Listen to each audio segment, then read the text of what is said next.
Hello and welcome to Arka IAS. ನಾನು Ajit Kumar P M. ಈ ಒಂದು ವಿಡಿಯೋದ ಒಳಗಡೆ ನಾವು ನಮಗೆ ಗ್ರೂಪ್ ಸಿ ಎಕ್ಸಾಮಿನೇಷನ್ಗೆ ಸಂಬಂಧಪಟ್ಟ ಹಾಗೆ, ಗ್ರೂಪ್ ಸಿ ಅಂತಂದಾಗ ಯಾವ್ಯಾವುದು, ಅದು ವಿ ಎ ಒ ಆಗಿರ್ಬೋದು, ಅಥವಾ ಪಿ ಡಿ ಒ ಎಕ್ಸಾಮ್ಗಾಗಿರ್ಬೋದು, ಅಥವಾ ಮೋಟಾರ್ ವೆಹಿಕಲ್ ಇನ್ಸ್ಪೆಕ್ಟರ್, ಸೊ ಇತ್ಯಾದಿ ಗ್ರೂಪ್ ಸಿ ಎಕ್ಸಾಮ್ಗಳಿಗೆ ನಮಗೇನಾಗಿದೆ ಅಂತಂದರೆ, ಇತ್ತೀಚಿನ ದಿನಗಳಲ್ಲಿ ಒಂದು ಸ್ವಲ್ಪ ಸಿಲೆಬಸ್ಸನ್ನು ಚೇಂಜ್ ಮಾಡಿದ್ದಾರೆ. ಆ ಸಿಲೆಬಸ್ನ ಒಳಗಡೆ ನಮಗೆ ಜನರಲ್ ನಾಲೆಡ್ಜ್ಗೆ ಸಂಬಂಧಪಟ್ಟ ಹಾಗೆ ಅಥವಾ ಜನರಲ್ ಸ್ಟಡೀಸ್ಗೆ ಸಂಬಂಧಪಟ್ಟ ಹಾಗೆ ಎಲ್ಲ ಸಬ್ಜೆಕ್ಟ್ಸ್ಗಳಿದ್ದಾವೆ. ಅದರ ಜೊತೆಯಲ್ಲಿ ಕೆಲವೊಂದಿಷ್ಟು ಏನು ಮಾಡಿದ್ದಾರೆ, ಸ್ಪೆಷಲ್ ಆದಂಥ ಟಾಪಿಕ್ಗಳನ್ನು ಕೊಟ್ಟಿದ್ದಾರೆ. ಹೌದಲ್ವಾ? ಈ ಸ್ಪೆಷಲ್ ಆದಂಥ ಟಾಪಿಕ್ಗಳನ್ನು ನೀವೇನಾದರೂ ಹುಡುಕ್ತಾ ಇದ್ದೀರಾ ಅಂತಂದ್ರೆ ಬಹಳ ಕಡೆ ನಿಮ್ಗೆ ಅದರ ರಿಸೋರ್ಸ್ ಏನಿದೆ ಅದು ಸಿಗೋದು ಕಷ್ಟ ಆಗ್ತಿದೆ. ಸೊ ಅದನ್ನ ಮನಸ್ಸಲ್ಲಿ ಇಟ್ಕೊಂಡು ನಾವು ನಮ್ಮ ಅಕಾಡೆಮಿಯ ವತಿಯಿಂದ ಈ ಒಂದು ಪರ್ಟಿಕ್ಯುಲರ್ ಆದಂಥ ಸೀರೀಸ್ ಅನ್ನ ಮಾಡ್ತಾ ಇದ್ದೀವಿ. ಈ ಸೀರೀಸ್ನ ಒಳಗಡೆ ಮೊದಲನೆಯ ಒಂದು ಟಾಪಿಕ್ ಅನ್ನ ಯಾವ್ದನ್ನು ತಗೊಂಡಿದೀವಿ ಅಂತ ಕೇಳಿದಾಗ ಲ್ಯಾಂಡ್ ರಿಫಾರ್ಮ್ಸ್ಗೆ ಸಂಬಂಧಪಟ್ಟ ಹಾಗೆ ಚರ್ಚೆ ಮಾಡ್ತಿದ್ವಿ. ಲ್ಯಾಂಡ್ ರಿಫಾರ್ಮ್ಸ್ ಅಥವಾ ಅದನ್ನು ನಾವು ಮತ್ತೊಂದು ರೀತಿಯಲ್ಲಿ ಏನು ಕರಿಬಹುದು, ಕನ್ನಡದಲ್ಲಿ ಹೇಳಿದಾಗ ಭೂ ಸುಧಾರಣೆಗಳು ಅಂತ ಕರಿತೀವಿ. ಓಕೆ, ಸೊ ಸ್ಟಾರ್ಟ್ ಮಾಡೋಣ. ಹಾಗಾದ್ರೆ ಇದರಲ್ಲಿ ನಾವು ಏನೇನನ್ನ ಕಲಿಬೇಕು ಅಥವಾ ಯಾವ ರೀತಿಯ ಒಂದು ಪರ್ಟಿಕ್ಯುಲರ್ ಆದಂತಹ ವಿಷಯಗಳನ್ನ ನಾವು ಕಲ್ತ್ಕೋಬೇಕು ಲ್ಯಾಂಡ್ ರಿಫಾರ್ಮ್ಸ್ಗೆ ಸಂಬಂಧಪಟ್ಟ ಹಾಗೆ ಅಂತೇಳಿ ನೋಡ್ತಾ ಹೋಗೋಣ.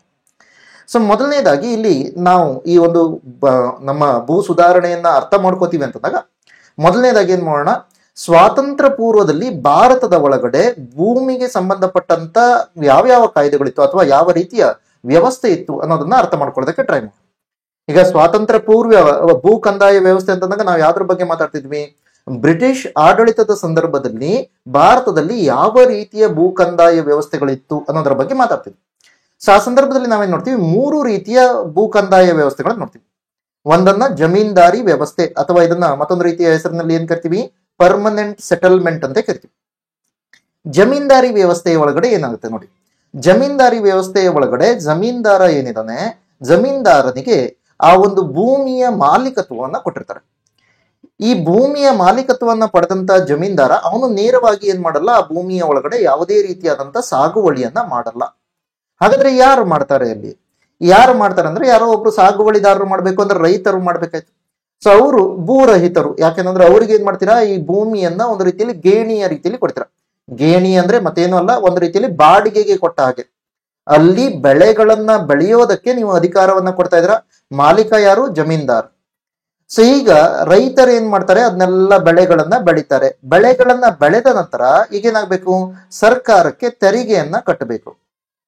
ಆ ಸರ್ಕಾರಕ್ಕೆ ತೆರಿಗೆಯನ್ನ ರೈತರು ಏನ್ ಕಟ್ಟಬೇಕು, ಅದನ್ನು ನೇರವಾಗಿ ರೈತರು ಏನ್ ಮಾಡಲ್ಲ, ಸರ್ಕಾರಕ್ಕೆ ಕಟ್ಟಲ್ಲ. ಅದರ ಬದಲಾಗಿ ಏನಾಗ್ತಾರೆ, ಅವರು ಅದನ್ನ ಜಮೀನ್ದಾರನಿಗೆ ಕೊಡ್ಬೇಕು. ಯಾಕಂದ್ರೆ ಅದರ ಭೂ ಮಾಲೀಕ ಅವನಲ್ವಾ. ಸೊ ಆ ಕಾರಣಕ್ಕಾಗಿ ಜಮೀನ್ದಾರನಿಗೆ ಕೊಡ್ಬೇಕು. ಜಮೀನ್ದಾರ ಆ ತೆರಿಗೆಯಲ್ಲಿ ಏನ್ ಮಾಡ್ತಾನೆ, ಸೊ ಆ ತೆರಿಗೆಯನ್ನ ಸರ್ಕಾರಕ್ಕೆ ಕಟ್ತಾನೆ.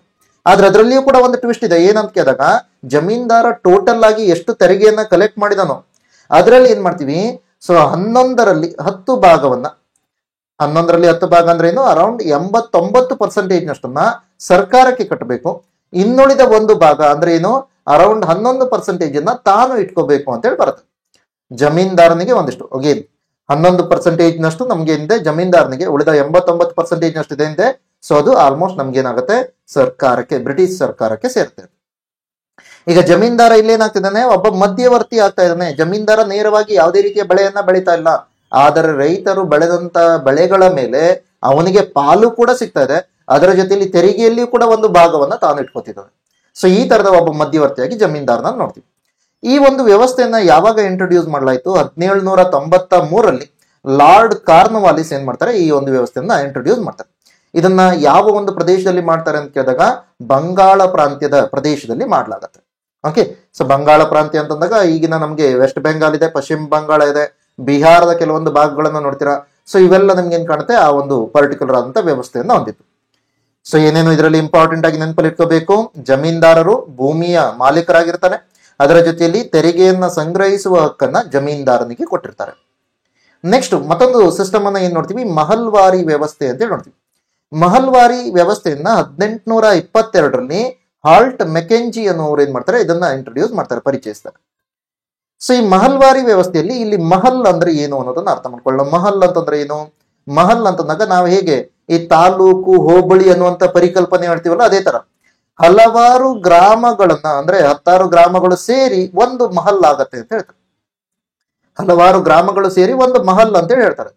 ಆ ಮಹಲ್ಗೆ ಯಾರೋ ಒಬ್ಬ ಮುಖಂಡ ಇರ್ತಾನೆ, ಅವನ್ನ ನೀವೇನ್ ಕರ್ತಿದ್ರ, ಸೊ ಅವನ್ನ ಆ ಒಂದು ಮುಖಂಡನನ್ನ ಮಹಲ್ ವಾರಿ ಅಂತೇಳಿ ಕರಿಬಹುದು ನೀವು. ಸೊ ಅವರು ಆ ಮುಖಂಡ ಏನಿದ್ದಾನೆ, ಆ ಮುಖಂಡರು ಸಾಮೂಹಿಕವಾಗಿ ಅಲ್ಲಿ ಎಲ್ಲ ಜನರ ಹತ್ರ, ಯಾರು ರೈತರಿದ್ದಾರೋ ಅವರೆಲ್ಲರ ಹತ್ರ ತೆರಿಗೆಗಳನ್ನ ಸಂಗ್ರಹಿಸುವಂತ ಹಕ್ಕನ್ನ ಹೊಂದಿದ್ದಾರೆ, ಅಧಿಕಾರವನ್ನ ಹೊಂದಿದ್ದಾರೆ. ಅದನ್ನ ಮಹಲ್ವಾರಿ ವ್ಯವಸ್ಥೆ ನೋಡ್ತೀವಿ. ಅಗೇನ್ ಇಲ್ಲಿಯೂ ಕೂಡ ನಿಮ್ಗೆ ಏನಾಗ್ತಿದ್ರೆ, ಆ ಮುಖ್ಯಸ್ಥ ಮಧ್ಯವರ್ತಿಯಾಗಿ ಕಾಣ್ತಾ ಇದೆ.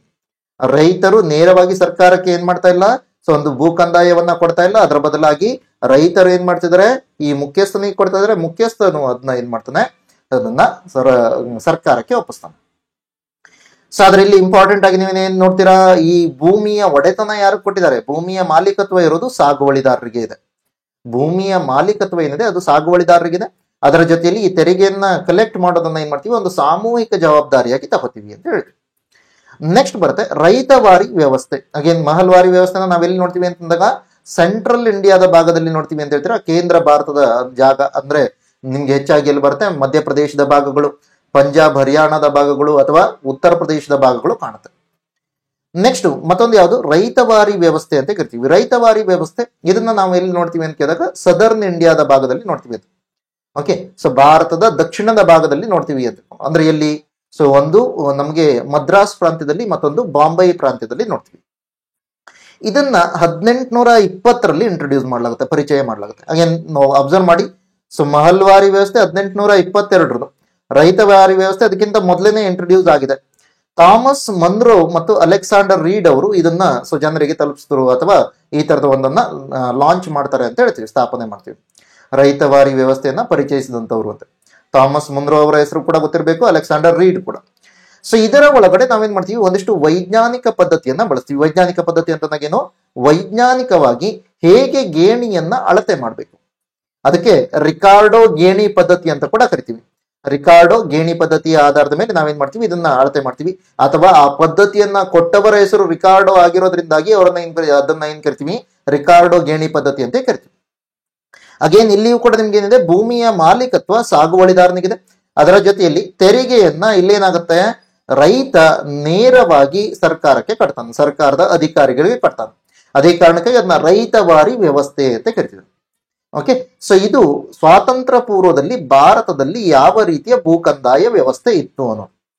ಸೊ ನೆಕ್ಸ್ಟ್ ಬರುತ್ತೆ, ಹಾಗಾದ್ರೆ ಇದಕ್ಕೆ ಸಂಬಂಧಪಟ್ಟ ಹಾಗೆ ಸ್ವಾತಂತ್ರ್ಯ ಪೂರ್ವವಾಗಿ ಯಾವ್ದಾದ್ರು ರೀತಿಯ ಕಾಯ್ದೆಗಳು ಬಂದಿದ್ಯಾ ಅಂತ ಕೇಳಿದಾಗ ಒಂದು ಕಾಯ್ದೆ ಬಂದಿದೆ ಅಂತ ಹೇಳ್ತೀವಿ. ಅದು ಯಾವುದು, ಎಕ್ಸ್ ಕಾಯ್ದೆ ಅಂತ ಕರಿತೀವಿ.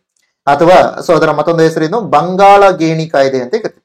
ಇದು ಬಂದಿರೋದು ಯಾವಾಗ ನೋಡಿ, 1859ರಲ್ಲೇ. ಅಂದ್ರೆ ನೆನಪಲ್ಲಿ ಇಟ್ಕೊಳ್ಳೋದಕ್ಕೆ ಈಸಿ ಹೇಗಿರ್ಬೋದು, 1857 ನಮ್ಗೇನಾಗುತ್ತೆ, ಮೊದಲ ಸ್ವಾತಂತ್ರ್ಯದ ಒಂದು ಕಿಡಿಯನ್ನ ಹೊತ್ತಿರೋದನ್ನ ನೋಡ್ತೀರ, ಅಥವಾ ಸಿಪಾಯಿ ದಂಗೆ ಅನ್ನುವಂತ ಹೆಸರಿನಲ್ಲೇ ಕೇಳ್ತಾರೆ, 1857.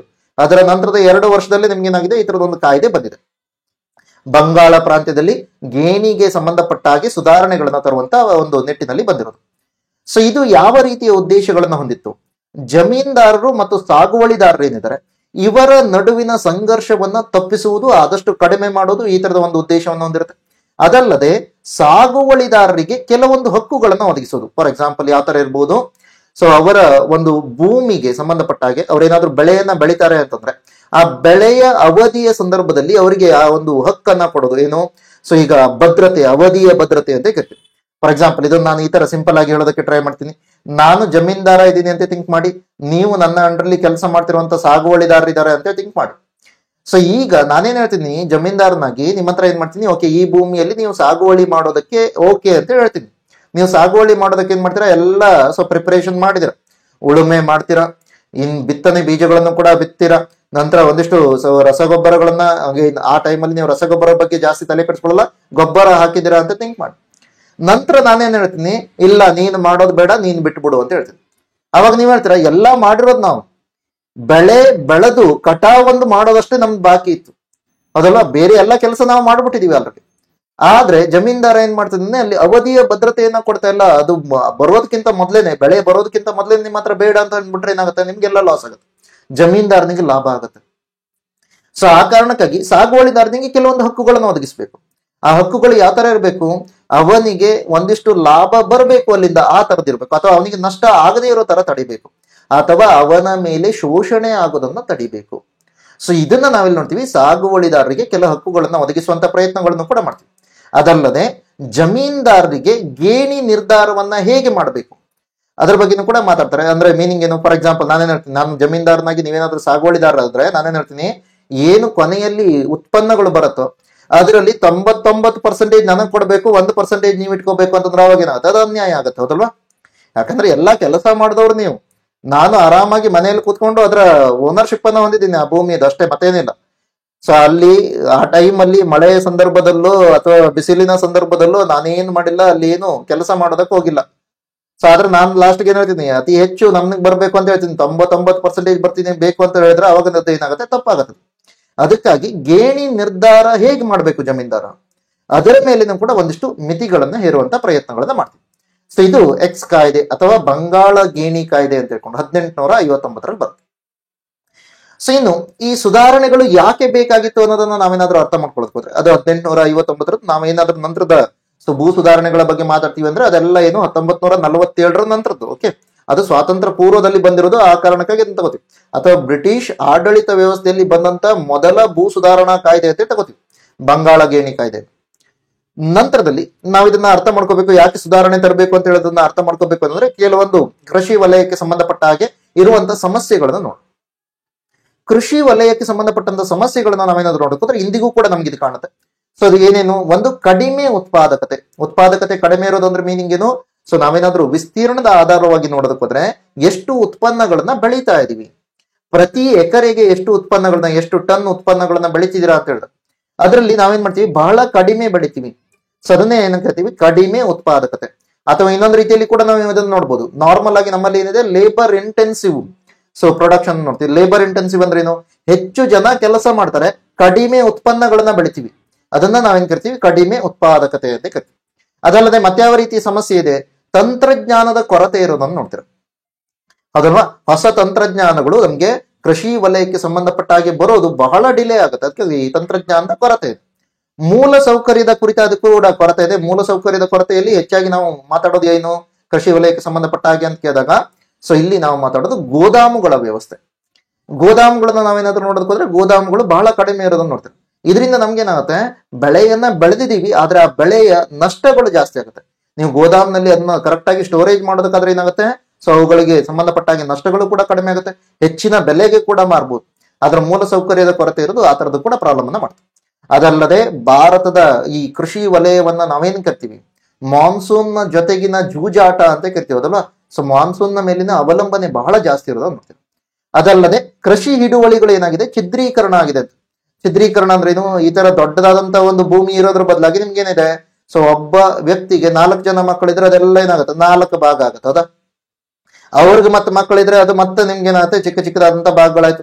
ಈ ತರ ನಮ್ಗೇನಾಗಿದೆ? ಭಾಗಗಳಾಗಿ ಚಿಕ್ಕ ಚಿಕ್ಕ ಭೂಮಿಯ ತುಂಡುಗಳು ಇದೆ, ಅದನ್ನೇ ನಾವೇನ್ ಕರಿತೀವಿ? ಕೃಷಿ ಹಿಡುವಳಿಗಳ ಛಿದ್ರೀಕರಣ, ಅಥವಾ ಇಂಗ್ಲಿಷ್ ಅಲ್ಲಿ ಹೇಳ್ಬೇಕಾದ್ರೆ ಲ್ಯಾಂಡ್ ಫ್ರಾಗ್ಮೆಂಟೇಶನ್ ಅನ್ನುವಂತ ಹೆಸರಿಂದ ಕರಿತೀವಿ. ಅದಲ್ಲದೆ ಸಾಲ ಸೌಲಭ್ಯದ ಕೊರತೆ ಇರೋದನ್ನು ಕೂಡ ನೋಡ್ತೀವಿ. ಅಥವಾ ಇದಕ್ಕೆ ನಾವೇನಾದ್ರೂ ಸ್ವಾತಂತ್ರ್ಯ ಪೂರ್ವದಲ್ಲಿ ನೋಡ್ತೀವಿ ಅಥವಾ ಸ್ವಾತಂತ್ರ್ಯದ ಸಂದರ್ಭದಲ್ಲಿ ನೋಡ್ತೀವಿ ಅಂತಂದಾಗ ಆ ಸಂದರ್ಭದಲ್ಲಿ ಏನಾಗಿತ್ತು? ಹೆಚ್ಚಿನ ಸಾಲವನ್ನ ಜಮೀನ್ದಾರರಿಂದ ಅಥವಾ ಅಲ್ಲಿರುವಂತ ಲೇವಾದೇವಿಗಾರರಿಂದ ತಗೋತಿದ್ವಿ. ಇದೆಲ್ಲ ಏನು? ಅಸಂಘಟಿತ ವಲಯ ಅಂತ ಕರಿತೀವಿ. ಯಾಕಂದ್ರೆ ಅದನ್ನ ಕಂಟ್ರೋಲ್ ಮಾಡೋದಕ್ಕಾಗಲ್ಲ, ಅವ್ರು ಏನ್ ಮಾಡ್ತಾರೆ? ತೀರಾ ಹೆಚ್ಚಿನ ಬಡ್ಡಿ ದರವನ್ನ ಕೇಳ್ತಾರೆ. ಸೊ ಆ ಸಂದರ್ಭದಲ್ಲಿ ನಮ್ಗೆ ಅದೇ ಕಾರಣಕ್ಕಾಗಿ ನಮ್ಮಲ್ಲಿ ಏನಾಗುತ್ತೆ? ಈ ಅಸಂಘಟಿತ ವಲಯದಿಂದ ಸಾಲವನ್ನ ತೆಗೆದುಕೊಂಡಿರೋದ್ರಿಂದನೇ ಬಹಳಷ್ಟು ಸಂದರ್ಭದಲ್ಲಿ ರೈತರ ಆತ್ಮಹತ್ಯೆಗಳು ಕೂಡ ಕಾಣುತ್ತೆ. ಸೊ ಇವೆಲ್ಲ ಏನು? ಕೃಷಿ ವಲಯಕ್ಕೆ ಸಂಬಂಧಪಟ್ಟಂತ ಸಮಸ್ಯೆಗಳು. ಈ ಕೃಷಿ ವಲಯಕ್ಕೆ ಸಂಬಂಧಪಟ್ಟಂತ ಸಮಸ್ಯೆಗಳನ್ನ ನಾವು ಸುಧಾರಿಸುವಂತ ನಿಟ್ಟಿನಲ್ಲೇ ಭೂ ಸುಧಾರಣೆಗಳನ್ನ ತರುವಂತ ಪ್ರಯತ್ನಗಳನ್ನ ಮಾಡ್ತೀವಿ. ಸೊ ಅದೇ ನಾನು ಹಾಗಾದ್ರೆ ಭೂ ಸುಧಾರಣೆ ಅಂದ್ರೆ ಏನು? ಲ್ಯಾಂಡ್ ರಿಫಾರ್ಮ್ಸ್ ಅಂದ್ರೆ ಏನು ಅಂತೇಳಿ ಕೇಳಿದ್ರೆ ಅದನ್ನ ನಾವು ಸಿಂಪಲ್ ಆಗಿ ಈ ತರ ಹೇಳ್ಬೋದು. ಏನಂತ ಹೇಳ್ಬೋದು ನೋಡಿ, ಭೂಮಿಯ ಮಾಲೀಕತ್ವ ಅಥವಾ ಭೂಮಿಯ ಮಾಲೀಕತ್ವ ಒಂದೊಂದು ತಗೋತೀವಿ. ಭೂಮಿಯ ಮಾಲೀಕತ್ವ ಅಥವಾ ಕೃಷಿ ವಲಯದ ಉತ್ಪಾದಕತೆಯನ್ನ ಹೆಚ್ಚಿಸುವ ಸಲುವಾಗಿ ಭೂಮಿಯ ಮಾಲೀಕತ್ವ ಅಥವಾ ಕೃಷಿ ಉತ್ಪನ್ನಗಳ ಅಥವಾ ಕೃಷಿ ವಲಯದ ಉತ್ಪಾದನೆಯನ್ನ ಹೆಚ್ಚಿಸುವ ಸಲುವಾಗಿ ಸರ್ಕಾರ ತೆಗೆದುಕೊಂಡಿರುವ ಕ್ರಮಗಳನ್ನ ನಾವು ಭೂ ಸುಧಾರಣೆ ಎಂದು ಕರೆಯಬಹುದು ಅಂತ. ಸೊ ಈಗ ನೀವೇನ್ ಮಾಡ್ತಿದ್ರ? ಒಂದು ಏನಿದೆ ನಮ್ಮಲ್ಲಿ ಕೃಷಿ ಭೂಮಿಯ ಮಾಲೀಕತ್ವ ಏನಾಗಿದೆ? ಸಾಗುವಳಿದಾರರ ಹತ್ರ ಇಲ್ಲ, ಅದ್ರ ಬದಲಾಗಿ ಏನಾಗಿದೆ? ಸೊ ಈ ಶ್ರೀಮಂತ ಜಮೀನ್ದಾರರ ಹತ್ರ ಇದೆ. ಸೊ ಅದರಲ್ಲಿ ನೀವೇನಾದ್ರೂ ಬದಲಾವಣೆಯನ್ನ ಮಾಡೋದಕ್ಕೆ ಹೋದ್ರೆ, ಅದರಲ್ಲಿ ಸುಧಾರಣೆಯನ್ನ ಮಾಡೋದಕ್ಕೆ ಹೋದ್ರೆ, ಅಥವಾ ಕೃಷಿ ಭೂಮಿಯ ಒಂದು ಕೃಷಿ ವಲಯದ ಉತ್ಪಾದಕತೆಯಲ್ಲಿ ನೀವೇನಾದ್ರೂ ನೋಡ್ಕೊಂಡ್ರೆ ಉತ್ಪಾದಕತೆ ಬಹಳ ಕಡಿಮೆ ಇದೆ. ಅದನ್ನ ಹೆಚ್ಚು ಮಾಡುವ ದೃಷ್ಟಿಕೋನದಲ್ಲಿ ನೀವೇನಾದ್ರೂ ಕೆಲಸ ಮಾಡಿದ್ರೆ ಅದನ್ನ ನಾವೇನ್ ಕರಿತೀವಿ, ಭೂ ಸುಧಾರಣೆ ಅನ್ನುವಂತ ಹೆಸರಿಂದ ಕರಿತೀವಿ. ಇದು ಭೂ ಸುಧಾರಣೆ ಅಂದ್ರೆ ಏನು, ಅಥವಾ ಲ್ಯಾಂಡ್ ರಿಫಾರ್ಮ್ಸ್ ಅಂದ್ರೆ ಏನು ಅಂತ. ಹಾಗಾದ್ರೆ ವೈಯಕ್ತಿಕವಾಗಿ ಯಾರಾದ್ರೂ ಒಂದಿಷ್ಟು ಜನ ಪ್ರಯತ್ನಗಳನ್ನ ಮಾಡಿದಾರ ಅಂತ ಕೇಳಿದಾಗ ಅದರಲ್ಲಿ ನಮ್ಗೆ ಬಹಳ ಹೆಚ್ಚಾಗಿ ಕೇಳುವಂತ ಒಂದು ಹೆಸರೇನು, ಆಚಾರ್ಯ ವಿನೋಬಾ ಭಾವೆ ಅವರು. ಓಕೆ, ಆಚಾರ್ಯ ವಿನೋಬಾ ಭಾವೆ ಅವರ ಹೆಸರೇನಿದೆಯಲ್ಲ, ಇದು ಬಹಳ ಇಂಪಾರ್ಟೆಂಟ್. ಯಾಕಂದ್ರೆ ಅವ್ರು ಏನ್ ಮಾಡಿದ್ರೆ ಆ ಸಂದರ್ಭದಲ್ಲಿ, ಅಂದ್ರೆ 1951-52 ಸಂದರ್ಭದಲ್ಲಿ ಭೂದಾನ, ಗ್ರಾಮದಾನದಂತ ಇನಿಷಿಯೇಟಿವ್ಸ್ ಅನ್ನ ಮಾಡಿದ್ದಾರೆ, ಪ್ರಯತ್ನಗಳನ್ನ ಮಾಡಿದ್ದಾರೆ. ಭೂದಾನದ ಒಳಗಡೆ ಅವ್ರು ಏನ್ ಮಾಡ್ತಾರೆ, ತಮ್ಮಿಂದನೇ ಸ್ಟಾರ್ಟ್ ಮಾಡ್ತಾರೆ. ಅವರು ಕೂಡ ಒಂದು ಜಮೀನ್ದಾರಿ ಕುಟುಂಬದಿಂದ ಬಂದಂತವ್ರು. ಆದ್ರೆ ಅವ್ರೇನ್ ಹೇಳ್ತಾರೆ, ತಮ್ಮ ಭೂಮಿಯನ್ನ ಗ್ರಾಮದಲ್ಲಿರುವಂತಹ ಅಥವಾ ತಮಗೆ ಹತ್ತಿರದಲ್ಲಿರುವಂತಹ ಯಾರು ಕೃಷಿಯನ್ನ ಮಾಡ್ತಾ ಇರುವಂತಹ ಭೂರಹಿತ ಕೃಷಿ ಕುಟುಂಬಗಳಿದಾವೆ ಅವರಿಗೆ ತಲಾ ಒಂದೊಂದು ಕುಟುಂಬಕ್ಕೆ 1 ಎಕರೆ ಅಂತೆ ಭೂಮಿಯನ್ನ ದಾನ ಮಾಡ್ತೀನಿ ಅಂತ ಹೇಳ್ತಾರೆ. ಅಲ್ಲಿ ಏನಾಗ್ತದೆ ನೋಡಿ, ಭೂರಹಿತ ಸಾಗುವಳಿದಾರರಿಗೆ ಭೂಮಿ ಸಿಗ್ತಾ ಇದೆ. ಅದನ್ನ ನೋಡ್ತೀವಿ, ಭೂದಾನ. ಅದರ ಜೊತೆಯಲ್ಲಿ ನೆಕ್ಸ್ಟ್ ಮತ್ತೊಂದು ಕೂಡ ಮಾಡ್ತಾರೆ, ಗ್ರಾಮದಾನ ಅನ್ನುವಂತ ಇನಿಷಿಯೇಟಿವ್ ಅನ್ನು ಕೂಡ ಮಾಡ್ತಾರೆ 1952 ಸಂದರ್ಭದಲ್ಲಿ. ಅದು ಗ್ರಾಮ ಸಭೆಗಳಿಗೆ ಭೂಮಿಯನ್ನ ದಾನ ಮಾಡುವಂತ ಪ್ರಯತ್ನ ಮಾಡ್ತಾರೆ. ಅಲ್ಲಿ ನಿಮ್ಗೆ ಏನಾಗುತ್ತೆ, ಸಾಮೂಹಿಕವಾದಂತ ಮಾಲೀಕತ್ವ ಬರುತ್ತೆ ಭೂಮಿಯ ಮೇಲೆ. ಆ ತರದ ಗ್ರಾಮ ಸಭೆಗಳಿಗೆ ಭೂಮಿಯನ್ನ ದಾನ ಮಾಡುವಂತ ಪ್ರಯತ್ನಗಳನ್ನು ಕೂಡ ನೋಡ್ತೀವಿ. ಭೂದಾನ ಮತ್ತು ಗ್ರಾಮದಾನ ಎರಡೂ ಕೂಡ ಮಾಡಿರೋದು ಆಚಾರ್ಯ ವಿನೋಬಾ ಭಾವೆ ಅವರು. ನೆಕ್ಸ್ಟ್ ಬರೋಣ. ಹಾಗಾದ್ರೆ ಈ ಭೂ ಸುಧಾರಣೆಯ ಒಟ್ಟಾರೆಯ ಉದ್ದೇಶ ಏನಾಗಿರ್ಬೋದು ಅಂತ ಕೇಳಿದಾಗ, ಈ ಕೃಷಿ ವಲಯದ ಮೇಲೆ ಅವಲಂಬಿತರಾಗಿರುವಂತ ಸಾಗುವಳಿದಾರರಿಗೆ ಸಾಮಾಜಿಕ ಮತ್ತು ಆರ್ಥಿಕ ನ್ಯಾಯ ಒದಗಿಸುವಂಥದ್ದು, ಅವರ ಆದಾಯವನ್ನ ಹೆಚ್ಚಳ ಮಾಡೋದಾಗಿರ್ಬೋದು, ಸಾಮಾಜಿಕ ಸ್ಥಿತಿಗತಿಗಳನ್ನ ಉತ್ತಮ ಮಾಡೋದಾಗಿರ್ಬೋದು. ಅದರ ಜೊತೆಯಲ್ಲಿ ಮಧ್ಯವರ್ತಿಗಳನ್ನ ನಿರ್ಮೂಲನೆ ಮಾಡೋದು, ಜಮೀನ್ದಾರರಂತ ಮಧ್ಯವರ್ತಿಗಳನ್ನ ತೆಗೆದು ಹಾಕುವಂಥದ್ದು. ಅದರ ಜೊತೆಯಲ್ಲಿ ಗೇಣಿದಾರರಿಗೆ ಭದ್ರತೆಯನ್ನ ನೀಡೋದು, ಅದು ಅವಧಿಯ ಭದ್ರತೆ ಆಗಿರ್ಬೋದು, ಅಥವಾ ಎಷ್ಟು ಅವರು ಗೇಣಿಯನ್ನ ನೀಡಬೇಕು ಅನ್ನೋದಾಗಿರ್ಬೋದು. ಅದನ್ನ ಗೇಣಿ ಸುಧಾರಣೆ ಅಂತ ಕೂಡ ನಾವು ಕರಿಬಹುದು, ಟೆನನ್ಸಿ ರಿಫಾರ್ಮ್ಸ್. ಆ ತರದಲ್ಲೂ ಕೂಡ ನೋಡ್ತೀವಿ. ಅದಲ್ಲದೆ ಆರ್ಥಿಕ ಹಿಡುವಳಿಗಳ ನಿರ್ಮಾಣದ ಬಗ್ಗೆ ಕೂಡ ಮಾತಾಡ್ತಾರೆ. ಅಗೇನ್ ಇಲ್ಲಿ ಆರ್ಥಿಕ ಹಿಡುವಳಿ ಅಂದ್ರೆ ಏನು, ಎಕನಾಮಿಕ್ ಲ್ಯಾಂಡ್ ಹೋಲ್ಡಿಂಗ್ ಅಂದ್ರೆ ಏನು ಅಂತಂದಾಗ ಈ ತರ ತಗೋತೀವಿ. ಒಂದು ಕುಟುಂಬ, ಒಂದು ಕೃಷಿ ಕುಟುಂಬ ಅದೇನಾದ್ರೂ ಉನ್ನತ ಮಟ್ಟದ ಜೀವನವನ್ನ ನಡೆಸೋದಕ್ಕಾದ್ರೆ ಅಂದ್ರೆ ಈಗ ಈ ತರ ತಗೊಳ್ಳಿ, ನಾನು ಏನ್ ಎಕ್ಸಾಂಪಲ್ ಕೊಡ್ತೀನಿ. ಒಬ್ಬ ಬಹಳ ಪ್ರಮುಖವಾದಂತ ವ್ಯಕ್ತಿ ಇದ್ದಾರೆ, ಸೆಲೆಬ್ರಿಟಿ ಅಂತ ಥಿಂಕ್ ಮಾಡಿ. ಆ ಸೆಲೆಬ್ರಿಟಿಗೆ ಏನಿರುತ್ತೆ, ಇನ್ಕಮ್ ಜಾಸ್ತಿ ಇರುತ್ತೆ. ಇನ್ಕಮ್ ಜಾಸ್ತಿ ಇರೋದ್ರಿಂದಾಗಿ ಅವರ ಜೀವನದ ಮಟ್ಟ ಕೂಡ ಏನಿರುತ್ತೆ, ಬಹಳ ಉನ್ನತವಾಗಿರುತ್ತೆ. ಆದ್ರೆ ನಮ್ಗೆ ನಾರ್ಮಲ್ ಆಗಿ ಏನ್ ನೋಡೋದು, ರೈತರ ಆದಾಯ ಕಡಿಮೆ ಇದ್ರೆ ಅವರ ಜೀವನ ಮಟ್ಟ ಕೂಡ ಕಡಿಮೆ ಇರುತ್ತೆ. ಈಗ ಆರ್ಥಿಕ ಹಿಡುವಳಿ ಅಂತಂದ್ರೆ ಏನ್ ಹೇಳ್ತೀವಿ, ಎಕನಾಮಿಕ್ ಲ್ಯಾಂಡ್ ಹೋಲ್ಡಿಂಗ್ ಅಂತಂದ್ರೆ ಏನ್ ಹೇಳ್ತಿದ್ವಿ. ಒಬ್ಬ ರೈತನ ಕುಟುಂಬ ಅವು ಉನ್ನತ ಮಟ್ಟದ ಜೀವನವನ್ನ ನಡೆಸಬಹುದು ಅಂತಂದ್ರೆ ಅದಕ್ಕೆ ಬೇಕಾದಷ್ಟು ಆದಾಯವನ್ನ ಒದಗಿಸಬಲ್ಲದಂತ ಒಂದು ಭೂಮಿಯ ವಿಸ್ತೀರ್ಣವನ್ನೇ ನೀವೇನ್ ಕರಿತಿದ್ರ, ಆರ್ಥಿಕ ಹಿಡುವಳಿ ಅಂತ ಕರಿತಿದ್ರ. ಅಂದ್ರೆ ಅಷ್ಟು ದೊಡ್ಡದಾದಂತ ಭೂಮಿಯ ಬಗ್ಗೆ ಮಾತಾಡ್ತೀರ. ಒಂದು ಕುಟುಂಬದ ಹತ್ರ ಅಷ್ಟು ದೊಡ್ಡದಾದಂತ ಭೂಮಿ ಇದ್ದಾಗ ನಿಮ್ಗೆ ಏನಾಗುತ್ತೆ, ಅದರಿಂದ ಬರುವಂತ ಆದಾಯ ಜಾಸ್ತಿ. ಅದರಿಂದ ಆದಾಯ ಜಾಸ್ತಿ ಬರುತ್ತಂದ್ರೆ ಆ ಕುಟುಂಬ ಕೂಡ ಏನ್ ಮಾಡ್ಬೋದು, ಉನ್ನತ ಮಟ್ಟದ ಜೀವನವನ್ನ ನಡೆಸಬಹುದು. ಅಂತಹ ಹಿಡುವಳಿಗಳನ್ನ ನಿರ್ಮಾಣ ಮಾಡುವಂತ ಪ್ರಯತ್ನಗಳನ್ನು ಕೂಡ ಮಾಡ್ತೀವಿ. ಅದಲ್ಲದೆ ಸಾಗುವಳಿದಾರರನ್ನ ಶೋಷಣೆ ಮಾಡ್ತಾ ಇದಾರೆ ಅಂದ್ರೆ ಅದನ್ನ ತಡೆಯುವಂತದ್ದಾಗಿರ್ಬೋದು. ಅದೇ ರೀತಿಯಲ್ಲಿ ಉತ್ಪಾದಕತೆಯಲ್ಲಿ ಹೆಚ್ಚಳ ಮಾಡೋದಾಗಿರ್ಬೋದು. ಇವೆಲ್ಲ ಭೂ ಸುಧಾರಣೆಯ ಉದ್ದೇಶಗಳ ಒಳಗಡೆ ಬರ್ತವೆ. ಹಾಗಾದ್ರೆ ನೆಕ್ಸ್ಟ್, ಸ್ವಾತಂತ್ರ್ಯ ನಂತರದಲ್ಲಿ ಭೂ ಸುಧಾರಣೆಗಳು ಏನೇನಾಗಿದೆ. ಅಗೇನ್ ನಾವೇನು ಈಗ ಉದ್ದೇಶಗಳನ್ನು ನೋಡಿದ್ವಿ, ಅದೇ ನಿಟ್ಟಿನಲ್ಲಿ ಏನಾಗುತ್ತೆ, ಎಲ್ಲ ಭೂ ಸುಧಾರಣೆಗಳು ಕಾಣುತ್ತೆ. ಅದನ್ನು ಕೂಡ ನಾವೇನ್ ಮಾಡ್ತೀವಿ, 2 ಹಂತಗಳ ಒಳಗಡೆ ನೋಡ್ತೀವಿ. ಹಂತ 1 ಅಂತಂದಾಗ ನಾರ್ಮಲ್ ಆಗಿ ಎಲ್ಲಿಂದ ಎಲ್ಲಿ ತನಕ ತಗೋತೀವಿ, 1ನೇ ಹಂತ ಅಂತಂದಾಗ ಸ್ವಾತಂತ್ರ್ಯಾನಂತರದಿಂದ 1947ರಿಂದ 1991 ಈ ಒಂದು ಅವಧಿಯಲ್ಲಿ ಆದಂತ ಬದಲಾವಣೆಗಳನ್ನ ಅಥವಾ ಭೂ ಸುಧಾರಣೆಗಳನ್ನ 1ನೇ ಹಂತದ ಭೂ ಸುಧಾರಣೆಗಳು ಅಂತ ನೀವು ಕರಿಬಹುದು. ಅಥವಾ ಅದನ್ನ ಏನ್ ಕರಿತೀವಿ, ಭೂ ಸುಧಾರಣೆಯ ಮೊದಲ ಹಂತ ಅಂತ ಕರಿಬಹುದು. ಇನ್ನು 2ನೇ ಹಂತದ್ದು ಅಂತಂದಾಗ ಯಾವಾಗ ತಗೋತೀವಿ ಅಂತ ಕೇಳಿದಾಗ 1991ರ ನಂತರದಲ್ಲಿ. ಈಗ 1991 ಯಾಕೆ ಅಂತ ಕೇಳ್ತೀರ, ಹೌದಾ ಕ್ವಶನ್. 1991 ಯಾಕೆ ಅಂತಂದಾಗ LPG ರಿಫಾರ್ಮ್ಸ್ ಬರುತ್ತೆ, ಹೌದಾ. LPG ರಿಫಾರ್ಮ್ಸ್ ಅಥವಾ ಅದನ್ನ ಏನ್ ಕರಿತೀವಿ, ನ್ಯೂ ಎಕನಾಮಿಕ್ ರಿಫಾರ್ಮ್ಸ್ ಅಂತೇಳಿ ಹೆಸರಲ್ಲಿ ಕರಿತೀವಿ. ಹೊಸ ಆರ್ಥಿಕ ನೀತಿ, ನೂತನ ಆರ್ಥಿಕ ನೀತಿ ಅಂತೇಳೆಲ್ಲ ಕರಿತೀವಿ. ಏನಿದು LPG, ಲಿಬರಲೈಸೇಷನ್, ಪ್ರೈವಟೈಸೇಷನ್, ಗ್ಲೋಬಲೈಸೇಷನ್, ಉದಾರೀಕರಣ, ಅದೇ ರೀತಿಯಲ್ಲಿ ಉದಾರೀಕರಣ, ಖಾಸಗೀಕರಣ ಮತ್ತು ಜಾಗತೀಕರಣ ಅಂತ ಕರಿತೀವಿ. ಈಗ LPG ರಿಫಾರ್ಮ್ಸ್ ಅನ್ನ ನೀವೇನಾದ್ರೂ ನೋಡೋದಕ್ಕೋದ್ರೆ ಇದ್ರಲ್ಲಿ ಏನಾಗಿದೆ, ನಾವು ಕೈಗಾರಿಕೆಗೆ ಸಂಬಂಧಪಟ್ಟ ಹಾಗೆ ಖಾಸಗಿಯವರ ಒಂದು ಪ್ರಾತಿನಿಧ್ಯವನ್ನ ಹೆಚ್ಚು ಮಾಡ್ತೀವಿ. ಸರ್ಕಾರ ಸ್ವಲ್ಪ ಏನಾಗ್ತಿದೆ, ಹಿಂದುಗಡೆ ಸರಿತದೆ. ಇನ್ ದ ಸೆನ್ಸ್ ಸರ್ಕಾರ ಖಾಸಗಿಯವರಿಗೆ ಹೆಚ್ಚಿನ ಒಂದು ಪ್ರಾತಿನಿಧ್ಯವನ್ನ ಮಾಡೋದಕ್ಕೆ ಅಥವಾ ಪಾತ್ರವನ್ನ ವಹಿಸೋದಕ್ಕೆ ಅರ್ಥ ವ್ಯವಸ್ಥೆಯಲ್ಲಿ ಸೊ ಅವರಿಗೆ ಜಾಗ ಮಾಡ್ಕೊಡ್ತಾ ಇದೆ. ಸೊ ಅದೇ ರೀತಿಯಲ್ಲಿ ನಾವೇನ್ ಥಿಂಕ್ ಮಾಡ್ತೀವಿ, ಓಕೆ ಸೊ ಈಗ ನೀವು ಕೈಗಾರಿಕೆಯಲ್ಲಿ ಈ ತರ ಮಾಡಿರೋದ್ರಿಂದಾಗಿ ಕೈಗಾರಿಕೆ ಏನಾಗ್ತಿದೆ, ಚೆನ್ನಾಗಿ ಕೆಲಸ ಮಾಡೋದಕ್ಕೆ ಸ್ಟಾರ್ಟ್ ಮಾಡಿದೆ 1991ರಿಂದ. ಅದೇ ರೀತಿಯಲ್ಲಿ ನಾವು ಕೃಷಿ ವಲಯದಲ್ಲಿಯೂ ಕೂಡ ಮಾಡ್ಬೋದಲ್ವಾ? ಕೃಷಿ ವಲಯದಲ್ಲಿ ನಾವೇನಾದ್ರೂ ಆ ತರ ಮಾಡಿದ್ರೆ ಅಲ್ಲಿಯೂ ಕೂಡ ಇಂಪ್ರೂವ್ಮೆಂಟ್ ಆಗತ್ತಲ್ವಾ ಅಂತೇಳಿ ಯೋಚನೆ, ಆ ವಿಚಾರ ಲಹರಿ ಬಂದಿರೋದ್ರಿಂದಾಗಿ 1991ರಿಂದ ನಂತರದಲ್ಲಿ ನಮ್ಮ ಭೂ ಸುಧಾರಣೆಯ ಅಂಶಗಳಲ್ಲಿ ಏನಾಗಿದೆ, ಸೊ ಒಂದು ವಿಚಾರ ಕೇಂದ್ರಿತವಾದಂತಹ ಬದಲಾವಣೆ ಆಗಿದೆ, ವಿಚಾರದಲ್ಲಿ ಬದಲಾವಣೆ ಆಗಿರೋದು ಹೇಳ್ತೀವಿ. ಸೊ ಇದು ಸ್ವಾತಂತ್ರ್ಯ ನಂತರದಲ್ಲಿ ಭೂ ಸುಧಾರಣೆ ಅಂತಂದಾಗ ಇದರ ಒಳಗಡೆ ನಾವೇನಾದ್ರೂ ಹೆಚ್ಚಾಗಿ ಫೋಕಸ್ ಮಾಡ್ತೀವಿ ಅಂತಂದಾಗ ಅದನ್ನ ಏನ್ ಮಾಡ್ತೀವಿ, ಈ ಒಂದು ವಲಯವನ್ನೇ ಹೆಚ್ಚಾಗಿ ಫೋಕಸ್ ಮಾಡ್ತೀವಿ. ಈ ಎರಡನೇ ಹಂತದಲ್ಲಿ ನೀವೇನನ್ನ ನೋಡ್ಬೋದು, ಎರಡನೇ ಹಂತದಲ್ಲಿ ನೋಡಿದಾಗ ನೀವು ಈ ತರದೆಲ್ಲ ನೋಡ್ತೀರಾ, ಕಾರ್ಪೊರೇಟ್ ಫಾರ್ಮಿಂಗ್, ಹೌದಾ, ಕಾರ್ಪೊರೇಟ್ ಕೃಷಿ ಅಂತೆಲ್ಲ ನೋಡ್ತೀರಾ, ಅಥವಾ ಕಾಂಟ್ರಾಕ್ಟ್ ಫಾರ್ಮಿಂಗ್, ಕಾಂಟ್ರಾಕ್ಟ್ ಅಥವಾ ಗುತ್ತಿಗೆ ಕೃಷಿ ಅಂತ ಕರಿಬಹುದು, ಹೌದಾ. ಸೊ ಅದಲ್ಲದೆ ಲ್ಯಾಂಡ್ ರೆಕಾರ್ಡ್ ಗಳನ್ನ, ಸೊ ಇವುಗಳನ್ನ ಏನ್ ಮಾಡ್ತೀವಿ, ಸೊ ಇವುಗಳನ್ನ ಡಿಜಿಟೈಸೇಷನ್ ಮಾಡೋದಾಗಿರ್ಬೋದು, ಗಣಕೀಕರಣ ಅಂತ ಕರಿತೀವಿ. ಸೊ ಈ ತರದೆಲ್ಲ ಏನಿಲ್ಲ ಅದು ನಮ್ಗೆ 1991ರ ನಂತರದಲ್ಲಿ ಎರಡನೇ ಹಂತದ ಭೂ ಸುಧಾರಣೆ ಏನ್ ನಡೆಯುತ್ತೆ ಅದರಲ್ಲಾಗುತ್ತೆ. ಈಗ ಕಾರ್ಪೊರೇಟ್ ಫಾರ್ಮಿಂಗ್, ಕಾಂಟ್ರಾಕ್ಟ್ ಫಾರ್ಮಿಂಗ್ ಅಂದ್ರಲ್ಲೇನೆ, ಕಾರ್ಪೊರೇಟ್ ಫಾರ್ಮಿಂಗ್ ಅಂದಾಗ ಒಂದು ಕಂಪನಿ ಏನ್ ಮಾಡ್ಬೋದು, ಪೂರ್ತಿಯಾಗಿ ಕೃಷಿ ಭೂಮಿಯನ್ನ ಮಾಲೀಕತ್ವವನ್ನ ಪಡ್ಕೋಬಹುದು. ಅಲ್ಲಿ ಅವ್ರು ಏನ್ ಮಾಡ್ಬೋದು, ಸೊ ಕಂಪನಿಯ ಈ ಇಂಡಸ್ಟ್ರಿಯಲ್ಲಿ ಹೇಗೆ ಕೆಲಸ ಮಾಡ್ತಾರಲ್ಲೋ ಅದೇ ರೀತಿಯಲ್ಲಿ ಒಂದು ಆರ್ಗನೈಸ್ ಸ್ಟ್ರಕ್ಚರ್ ಅನ್ನ ಇಟ್ಕೊಂಡು ಅಲ್ಲಿ ಬೆಳೆಗಳನ್ನ ಬೆಳೆಯುವಂತ ಪ್ರಯತ್ನಗಳನ್ನ ಮಾಡ್ಬೋದು. ಕಾಂಟ್ರಾಕ್ಟ್ ಫಾರ್ಮಿಂಗ್ ಅಂತಂದಾಗ ಅದಕ್ಕೆ ಬೇಕಾದಂತ ಇನ್ಪುಟ್ ಗಳನ್ನ ಏನ್ ಮಾಡುತ್ತೆ, ಕಂಪನಿಗಳೇ ಒದಗಿಸುತ್ತೆ. ಆ ಕಂಪನಿಗಳು ಒದಗಿಸಿರುವಂತ ಇನ್ಪುಟ್ ಗಳನ್ನ ಬಳಸ್ಕೊಂಡು ರೈತರು ಏನ್ ಮಾಡ್ಬೇಕು, ಬೆಳೆಯನ್ನ ಬೆಳಿಬೇಕು. ಮೊದಲೇ ಒಂದು ಕಾಂಟ್ರಾಕ್ಟ್ ಇದೆ, ಒಂದು ಗುತ್ತಿಗೆಯನ್ನ ಮಾಡ್ಕೊಂಡಿದ್ರೆ ಅದರ ಆಧಾರದ ಮೇಲೆ ವಾಪಸ್ ಅದೇ ಕಂಪನಿಗೆ ನೀವೇನ್ ಮಾಡ್ಬೇಕು, ಆ ಬೆಳೆಗಳನ್ನ ಮಾರ್ಬೇಕು. ಅದನ್ನ ಕಾಂಟ್ರಾಕ್ಟ್ ಫಾರ್ಮಿಂಗ್ ಅಂತ ಕರಿತೀವಿ. ಇನ್ನು ಲ್ಯಾಂಡ್ ರೆಕಾರ್ಡ್ಸ್ ಗಳನ್ನ ಡಿಜಿಟೈಸೇಷನ್ ಮಾಡಿರೋದನ್ನ ನೀವು ನೋಡೋದಕ್ಕೋದ್ರೆ ದಿಶಾಂಕ ಆಗಿರ್ಬೋದು ಅಥವಾ ಕಾವೇರಿ ಆಗಿರ್ಬೋದು, ಹೌದಾ, ಈ ಕಾವೇರಿ ಅಂತೇಳಿ ಕರಿತೀರಾ. ಸೊ ಈ ಸ್ವತ್ತು ಅಂತ ಕರಿತೀರಾ. ಈ ತರದಲ್ಲಿ ನೀವು ನೋಡೋದಕ್ಕೋದ್ರೆ ಅಲ್ಲಿ ಏನ್ ಮಾಡ್ತೀವಿ, ಪೂರ್ತಿಯಾಗಿ ನಮ್ಮ ಪಹಣಿ ಪತ್ರಗಳು ಅಥವಾ ಲ್ಯಾಂಡ್ ರೆಕಾರ್ಡ್ ಗಳಿಂದ ಅದೆಲ್ಲವನ್ನ ಡಿಜಿಟಲೀಕರಣ ಮಾಡಿರೋದು ನೋಡ್ತೀವಿ. ಸೊ ಆ ತರದಲ್ಲ ನಾವೇನ್ ನೋಡ್ತೀವಿ, ಸೊ ಅವುಗಳನ್ನ ಇದ್ರಲ್ಲಿ ನೋಡ್ತೀವಿ. ಇದು 1991ರ ನಂತರದ್ದು. ಆದ್ರೆ ನಿಮ್ಗೆ ಸೊ ಹೆಚ್ಚಾಗಿ ನಾವು ಫೋಕಸ್ ಮಾಡೋದು ಎಲ್ಲಿ, ಈ ಒಂದು ಪರ್ಟಿಕ್ಯುಲರ್ ಆದಂತಹ ಕಾನ್ಸೆಪ್ಟ್ ನ ಒಳಗಡೆ ಅಂತಂದಾಗ ಮೊದಲನೇ ಹಂತದನ್ನೇ ಹೆಚ್ಚಾಗಿ ಫೋಕಸ್ ಮಾಡ್ತೀವಿ.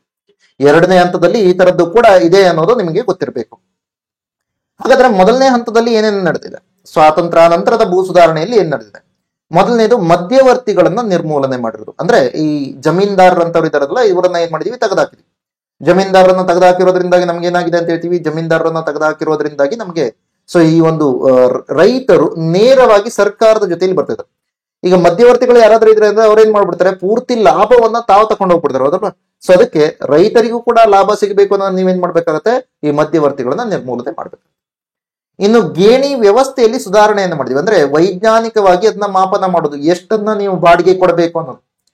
ಸೊ ಈಗ ಬೇಕಾಬಿಟ್ಟಿ ಹೇಳೋ ಆಗಿಲ್ಲ, ನಾನ್ ಮೊದ್ಲು ಹೇಳಿದ್ನಲ್ಲ 90% ನನಗ್ ಬೇಕು, 10% ನೀವು ಇಟ್ಕೊಳ್ಳಿ, ಆ ತರ ಮಾಡೋದಕ್ಕಾಗಲ್ಲ. ಸೊ ಈಗೇನ್ ಮಾಡ್ಬೇಕು, ಅದನ್ನ ಕರೆಕ್ಟ್ ಆಗಿ ನೀವು ಅಳತೆ ಮಾಡ್ಬೇಕು, ಮಾಪನ ಮಾಡ್ಬೇಕು. ಅದಲ್ಲದೆ ನಾರ್ಮಲ್ ಆಗಿ ಗೇಣಿ ಸುಧಾರಣೆಯ ಒಳಗಡೆ ನಾವೇನ್ ನೋಡ್ತೀವಿ, ಸೊ ಎಷ್ಟು ಪ್ರೊಡಕ್ಷನ್ ನಾವು ಮಾಡ್ತೀವಿ ಅದರಲ್ಲಿ ಕಾಲು ಭಾಗ ಅಥವಾ 25% ಅಷ್ಟನ್ನ ನೀವೇನ್ ಮಾಡ್ಬೇಕಾಗತ್ತೆ, ಗೇಣಿಯ ರೀತಿಯಲ್ಲಿ ಹೇಳ್ಬೇಕಾಗತ್ತೆ. ಸೊ ಟೋಟಲ್ ಪ್ರೊಡ್ಯೂಸ್, ಎಷ್ಟು ಉತ್ಪನ್ನಗಳನ್ನ ನೀವು ಉತ್ಪಾದನೆ ಮಾಡಿದ್ರೋ ಅದರಲ್ಲಿ ಕಾಲು ಭಾಗ ಏನ್ ಮಾಡ್ಬೇಕಾಗತ್ತೆ, ಗೇಣಿಯ ರೀತಿಯಲ್ಲಿ ಕೊಡಬೇಕಾಗತ್ತೆ. ಸೊ ಇನ್ನು ಭೂಮಿಯ ಗರಿಷ್ಠ ಮಿತಿಯನ್ನ ನೀವೇನಾದ್ರೂ ನೋಡೋದಕ್ಕೋದ್ರೆ, ಸೊ ಭೂಮಿಯ ಗರಿಷ್ಠ ಮಿತಿ ಅಂದ್ರೆ ಕಾನ್ಸೆಪ್ಟ್ ಏನು? ಫಾರ್ ಎಕ್ಸಾಂಪಲ್, ನಾನೊಬ್ಬ ಜಮೀನ್ದಾರ, ನನ್ನ ಹತ್ರ ಏನಿದೆ ಬಹಳಷ್ಟು ದೊಡ್ಡದಾದಂತ ಒಂದು ಅಂದ್ರೆ ಸೊ ಬಹಳ ವಿಸ್ತೀರ್ಣ ಜಾಸ್ತಿ ಇರುವಂತ ಹೊಲ ಇದೆ ಅಂತ ಥಿಂಕ್ ಮಾಡಿ. ಈಗ ನಾವೇನ್ ಹೇಳ್ತಿದ್ವಿ ಅಂತಂದಾಗ ಅದಕ್ಕೊಂದು ಮಿತಿ ಇದೆ. ಮಿತಿ ಏನು? ಒಬ್ಬ ವ್ಯಕ್ತಿ ಫಾರ್ ಎಕ್ಸಾಂಪಲ್ 100 ಎಕರೆಗಿಂತ ಹೆಚ್ಚಿನ ಭೂಮಿಯನ್ನ ಹೊಂದಿರಬಾರದು ಅಂತ ಹೇಳಿದ್ರೆ ಅದು ಗರಿಷ್ಠ ಮಿತಿ. ಈಗ ನಂದೇನಾದ್ರೂ 200 ಎಕರೆ ಭೂಮಿ ಇದೆ ಅಂತಂದ್ರೆ ನನ್ಗೆ 100 ಎಕರೆ ಮಾತ್ರ ನಿಮ್ದು ಹೊಂದಬಹುದು ಅಂತ ಹೇಳಿದೆ. ಈ ಗರಿಷ್ಠ ಮಿತಿ ಇರೋದ್ರಿಂದಾಗಿ ಹೆಚ್ಚುವರಿ ಇರುವಂತಹ 100 ಎಕರೆಯನ್ನ ನಾನೇನ್ ಮಾಡ್ಬೇಕಾಗತ್ತೆ, ಅದನ್ನ ಸರ್ಕಾರಕ್ಕೆ ಕೊಡ್ಬೇಕಾಗತ್ತೆ. ಸೊ ಅದನ್ನ ಭೂಮಿಯ ಗರಿಷ್ಠ ಮಿತಿ ಅಥವಾ ಲ್ಯಾಂಡ್ ಸೀಲಿಂಗ್ ಅನ್ನುವಂತ ಹೆಸರಿನಲ್ಲಿ ಕರಿತೀವಿ. ಸೊ ಇದ್ರ ಒಳಗಡೆ ನಾವೇನಾದ್ರೂ ನೋಡೋದಕ್ಕೋದ್ರೆ 1972ರ ಸಂದರ್ಭದಲ್ಲಿ ನಾವೇನ್ ಮಾಡ್ತೀವಿ, ಕೇಂದ್ರೀಯ ಭೂ ಸುಧಾರಣಾ ಆಯೋಗ ಅಂತೇಳಿ ಒಂದನ್ನ ಸ್ಥಾಪನೆ ಮಾಡ್ತೀವಿ. ಅದೇನ್ ಹೇಳುತ್ತೆ, ಹಾಗಾದ್ರೆ ಭೂಮಿಯ ಗರಿಷ್ಠ ಮಿತಿ ಏನಿರ್ಬೋದು, ಒಂದು ಕೌಟುಂಬಿಕ ಹಿಡುವಳಿಗೆ, ಒಂದು ಕುಟುಂಬಕ್ಕೆ ಎಷ್ಟು ಭೂಮಿಯನ್ನ ಹೊಂದುವಂತ ಒಂದು ಮಿತಿ ಇದೆ ಅಂತ ಕೇಳಿದಾಗ ಅದೇನಾದ್ರೂ ನೀರಾವರಿಯನ್ನ ಹೊಂದಿರುವುದಾಗಿದ್ರೆ 10ರಿಂದ 18 ಎಕರೆ ಭೂಮಿಯನ್ನ ಹೊಂದಿರಬಹುದು. ನೀರಾವರಿಯನ್ನ ಹೊಂದಿರೋದು ಅಂತಂದ್ರೆ ಏನು? ನಾರ್ಮಲ್ ಆಗಿ ನೀರಾವರಿಯನ್ನ ಹೊಂದಿದೆ, ಅದರ ಜೊತೆಯಲ್ಲಿ ಫಲವತ್ತಾದಂತ ಮಣ್ಣನ್ನು ಕೂಡ ಹೊಂದಿದೆ, ಅದರಲ್ಲಿ 2 ಬೆಳೆಗಳನ್ನ ಬೆಳಿತೀರಾ ಅಂದ್ರೆ 10ರಿಂದ 18 ಎಕರೆ. ಅರೆ ನೀರಾವರಿ ಇದೆ. ಅರೆ ನೀರಾವರಿ ಅಂದ್ರೆ ಏನು? ಒಂದು ಬೆಳೆಯನ್ನ ಬೆಳೆಯೋದಕ್ಕೆ ನಿಮ್ಗೆ ನೀರಾವರಿ ಸಿಗತ್ತೆ, ನೀರು ಸಿಗತ್ತೆ. ಮತ್ತೊಂದು ಬೆಳೆಯನ್ನ ಬೆಳೆಯೋದಕ್ಕೆ ನಿಮ್ಗೆ ನೀರು ಸಿಗಲ್ಲ.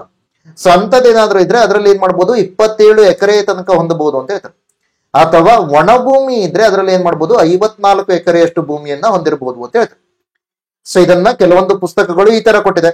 ಒಂದು ನಾರ್ಮಲ್ ಆಗಿ ನಮ್ಗೆ ಏನಿದೆ, ಈಗ 2015ರಲ್ಲಿ ನಮ್ಗೇನು ಅಮೆಂಡ್ಮೆಂಟ್ ಆಯಿತು ಕರ್ನಾಟಕ ರಾಜ್ಯದ ಈ ಒಂದು ಭೂ ಸುಧಾರಣಾ ಕಾಯ್ದೆಗೆ, ಅಲ್ಲಿ ನಮ್ಗೇನಿತ್ತು, ಮೊದಲು 10 ಯೂನಿಟ್ಗಳನ್ನ ಮಾತ್ರ ಹೊಂದೋದಕ್ಕೆ ಅವಕಾಶ ಇತ್ತು. ಒಂದು ಪರ್ಟಿಕ್ಯುಲರ್ ಆದಂತ ಕುಟುಂಬ 10 ಯೂನಿಟ್ ಭೂಮಿಗಳನ್ನ ಹೊಂದೋದಕ್ಕೆ ಸಾಧ್ಯ ಇತ್ತು. ಈಗ ಅದನ್ನ ಏನ್ ಮಾಡಿದರೆ 20 ಯೂನಿಟ್ಗೆ ಇನ್ಕ್ರೀಸ್ ಮಾಡಲಾಗಿದೆ. ಆ 10 ಯೂನಿಟ್ ಅನ್ನ ಹೇಳಿದಾಗ ಕೆಲವೊಬ್ರು ಏನ್ ಮಾಡ್ಬಿಡ್ತಾರೆ, ಜಸ್ಟ್ 1 ಯೂನಿಟ್ ಅಂದ್ರೆ 5.4 ಎಕರೆ ಅಂದ್ರೆ ಹೇಳ್ಬಿಡ್ತಾರೆ.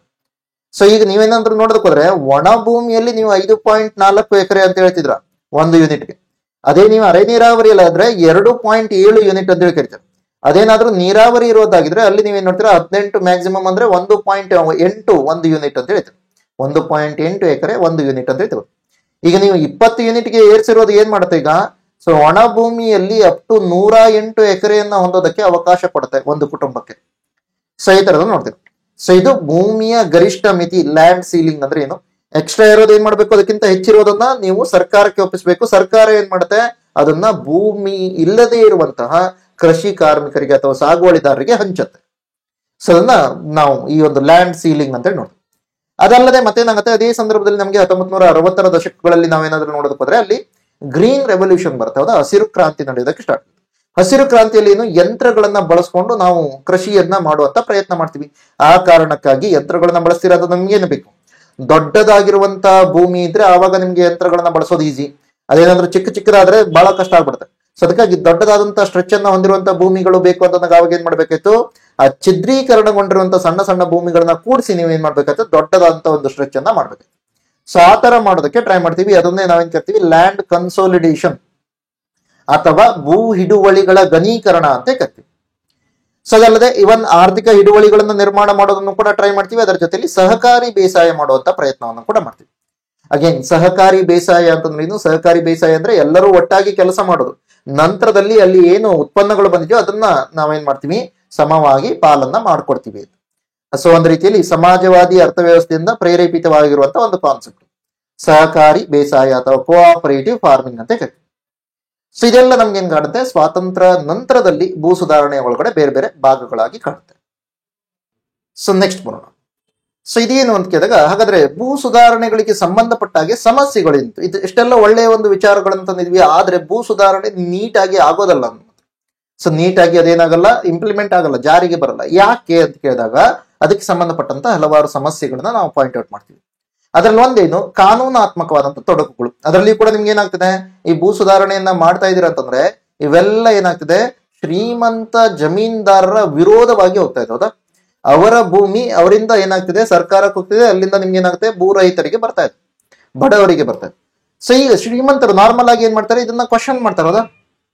ಸೊ ಈ ತರ ಕ್ವಶನ್ ಮಾಡ್ತಾರೆ ಅಂತಂದಾಗ ನೀವೇನ್ ಮಾಡ್ತೀರಾ, ಕೋರ್ಟ್ಗಳಲ್ಲಿ ಹೆಚ್ಚೆಚ್ಚಾಗಿ ಕೇಸ್ಗಳನ್ನು ನೋಡ್ತೀರಾ. ಸೊ ಕೋರ್ಟ್ಗಳಲ್ಲಿ ಕೇಸ್ಗಳು ಹೆಚ್ಚಾಗುತ್ತೆ ಅಂತಂದ್ರೆ ಅದೇನಾಗುತ್ತೆ, ಡಿಲೇ ಆಗೋದನ್ನ ನೋಡ್ತೀರಾ. ಯಾಕಂದ್ರೆ ನಾರ್ಮಲ್ ಆಗಿ ಒಂದು ಪರ್ಟಿಕ್ಯುಲರ್ ಆದಂತ ಕೇಸ್ ಇದು ನ್ಯಾಯಾಂಗ ವ್ಯವಸ್ಥೆಯಲ್ಲಿ ನಿಮ್ಗೆ ಪೂರ್ತಿಯಾಗಿ ತೀರ್ಪು ಬರೋದಕ್ಕೆ ಅಂತಂದ್ರೆ ಬಹಳ ಟೈಮ್ ಹಿಡಿಯುತ್ತೆ.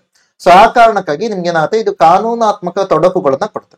ಅದಲ್ಲದೆ ನಮ್ಗೆ ಮತ್ತೊಂದು ಪ್ರಾಬ್ಲಮ್ ಏನಿರುತ್ತೆ ಅಂತ ಕೇಳಿದಾಗ, ಒಂದು ಕಡೆ ನೀವೇನ್ ಹೇಳ್ತೀರಾ, ಭೂಮಿ ನಿಮ್ಮ ಹತ್ರ ಏನಾದ್ರೂ ಜಾಸ್ತಿ ಇದ್ರೆ ಅದನ್ನ ಸರ್ಕಾರಕ್ಕೆ ಒಪ್ಪಿಸ್ಬೇಕು ಅಂತ ಹೇಳ್ತೀವಿ. ಆದ್ರೆ ನಮ್ಮಲ್ಲಿ ಒಂದು ಫಂಡಮೆಂಟಲ್ ರೈಟ್ ಇದೆ, ಹೌದಾ. ಫಂಡಮೆಂಟಲ್ ರೈಟ್ ಯಾವ್ದು, ಮೂಲಭೂತ ಹಕ್ಕು ಅಂತಂದಾಗ, ಸೊ ಆರ್ಟಿಕಲ್ 31ರಲ್ಲಿ ಇರುವಂತ ಒಂದು ಫಂಡಮೆಂಟಲ್ ರೈಟ್. ಸೊ ಆರ್ಟಿಕಲ್ 31ರಲ್ಲಿ ಇರುವಂತಹ ಒಂದು ಮೂಲಭೂತ ಹಕ್ಕು ಏನ್ ಹೇಳುತ್ತೆ, ಇದು ರೈಟ್ ಟು ಪ್ರಾಪರ್ಟಿ ಅಂತ ಹೇಳ್ತದ. ಸೊ ಪ್ರಾಪರ್ಟಿ ಅಥವಾ ಆಸ್ತಿಯನ್ನ ಹೊಂದುವಂತ ಹಕ್ಕನ್ನ ಹೇಳುತ್ತೆ. ಇವನ್ ಇದನ್ನ ನೀವು ಮತ್ತೆ ಎಲ್ಲಿ ನೋಡ್ತೀರಾ ಅಂತಂದಾಗ, Golaknath versus state of Punjab, Golaknath ಮತ್ತು ಸೊ ಪಂಜಾಬ್ ರಾಜ್ಯದ ನಡುವಿನ ಒಂದು ಪರ್ಟಿಕ್ಯುಲರ್ ಆದಂತ ಕೇಸಲ್ಲಿ ಕೂಡ ಅದನ್ನು ನೋಡ್ತೀವಿ. ಸೊ ಆ ಒಂದು ಕೇಸ್ಗೆ ಸಂಬಂಧಪಟ್ಟಾಗಿ ಚರ್ಚೆ ಮಾಡ್ಬೇಕಾದ್ರೆ ಸುಪ್ರೀಂ ಕೋರ್ಟ್ ಏನ್ ಮಾಡುತ್ತೆ, ಸೊ ಈ ಆರ್ಟಿಕಲ್ 31 ತೆಗೆದು ಹಾಕೋದಕ್ಕೆ ಹೇಳುತ್ತೆ. ಸೊ ಆ ಕಾರಣಕ್ಕಾಗಿ ಆರ್ಟಿಕಲ್ 31 ಈಗ ತೆಗೆದಾಕಿದ್ವಿ, ಅದು ಫಂಡಮೆಂಟಲ್ ರೈಟ್ ನ ಒಳಗಡೆ ಇಲ್ಲ. ಸೊ ಆಸ್ತಿಯನ್ನ ಹೊಂದುವಂತ ಹಕ್ಕನ್ನ ಅದನ್ನ ನಾವೇನ್ ಮಾಡಿಲ್ಲ, ಮೂಲಭೂತ ಹಕ್ಕಿನ ಭಾಗವಾಗಿ ಇಟ್ಟಿಲ್ಲ. ಅದಕ್ಕಾಗಿ ನಿಮ್ಗೆ ಈಗ 31 ಕಾಣಲ್ಲ. ಓಕೆ, ಸೊ ಅದಕ್ಕಾಗಿ ನಾವು ಅದನ್ನ ತೆಗೆದಾಕ್ತೀವಿ. ಸೊ ಆ ತರದ ಹಲವಾರು ಕಾನೂನಾತ್ಮಕ ತೊಡಕುಗಳು ಕಾಣುತ್ತೆ. ಅದಕ್ಕೆ ನಿಮ್ಗೆ ಏನಾಗುತ್ತೆ, ಅದೆಲ್ಲ ಸ್ಲೋ ಆಗೋದಕ್ಕೆ ಸ್ಟಾರ್ಟ್ ಆಗುತ್ತೆ, ಅದನ್ನ ಜಾರಿಗೆ ತರೋದು ಸ್ಲೋ ಆಗುತ್ತೆ. ಅದಲ್ಲದೆ ಮತ್ತೆ ಏನನ್ನು ನೋಡ್ತೀವಿ, ರಾಜಕೀಯ ಇಚ್ಛಾಶಕ್ತಿಯ ಕೊರತೆ ಇರೋದನ್ನು ಕೂಡ ನೋಡ್ತೀವಿ. ಸೊ ರಾಜಕಾರಣಿಗಳು ಇದನ್ನ ಏನ್ ಮಾಡಲ್ಲ, ಜಾಸ್ತಿಯಾಗಿ ಫೋಕಸ್ ಮಾಡ್ಕೊಂಡು ಆ ತರದ ಭೂ ಸುಧಾರಣೆಯನ್ನ ಮಾಡೋದಕ್ಕೆ ಹೋಗಲ್ಲ. ಯಾಕೆ, ಅವ್ರಿಗೆ ಈಗ ವೋಟ್ ಬೇಕು, ಅದ ಇಲೆಕ್ಷನ್ ಬೇಕು, ಅದರಿಂದ ವೋಟ್ ಬೇಕು ಅನ್ನೋದಾಗ ಇಲ್ಲಿ ನೀವೇನಾದ್ರೂ ಶ್ರೀಮಂತರ ವಿರೋಧವನ್ನ ಕಟ್ಕೊಂಡ್ರೆ ನಿಮ್ಗೆ ಕಷ್ಟ ಆಗತ್ತೆ. ಶ್ರೀಮಂತರ ವಿರೋಧವನ್ನ ಕಟ್ಕೊಂಡ್ರೆ ಕಷ್ಟ ಆಗತ್ತೆ. ಆ ಕಾರಣಕ್ಕಾಗಿ ರಾಜಕಾರಣಿಗಳು ಕೂಡ ಏನ್ ಮಾಡಲ್ಲ, ಹೆಚ್ಚಿನ ಇಚ್ಛಾಶಕ್ತಿಯನ್ನ ತೋರಿಸಲ್ಲ. ಅದಲ್ಲದೆ ಅದಕ್ಷವಾದಂತ ಆಡಳಿತ ವ್ಯವಸ್ಥೆ ಅಥವಾ ಅದರೊಳಗಡೆ ಇರುವಂತಹ ಕರಪ್ಷನ್, ಓಕೆ, ಭ್ರಷ್ಟಾಚಾರಗಳು ಕೂಡ ಈ ಭೂ ಸುಧಾರಣೆಯನ್ನ ಸರಿಯಾಗಿ ತರೋದಕ್ಕೆ ಅಥವಾ ಪರಿಣಾಮಕಾರಿಯಾಗಿ ತರೋದಕ್ಕೆ ನಮಗೆ ಒಂದು ರೀತಿಯಲ್ಲಿ ಸಮಸ್ಯೆ ಆಗುತ್ತೆ. ಅದಲ್ಲದೆ ಸಾಗುವಳಿದಾರರಲ್ಲಿ ಅರಿವಿನ ಕೊರತೆ ಇರೋದು. ಸಾಗುವಳಿದಾರರಿಗೆ ಏನಾಗುತ್ತೆ, ಈ ತರದ ಒಂದು ಪರ್ಟಿಕ್ಯುಲರ್ ಆದಂತಹ ಭೂ ಸುಧಾರಣೆಗಳು ಬರ್ತಾ ಇದೆ, ಅದಕ್ಕೆ ಸಂಬಂಧಪಟ್ಟ ಹಾಗೆ ಈ ತರದ ಕಾನೂನುಗಳಿದೆ, ಇವುಗಳ ಬಗ್ಗೆ ಅರಿವೇ ಇಲ್ಲ.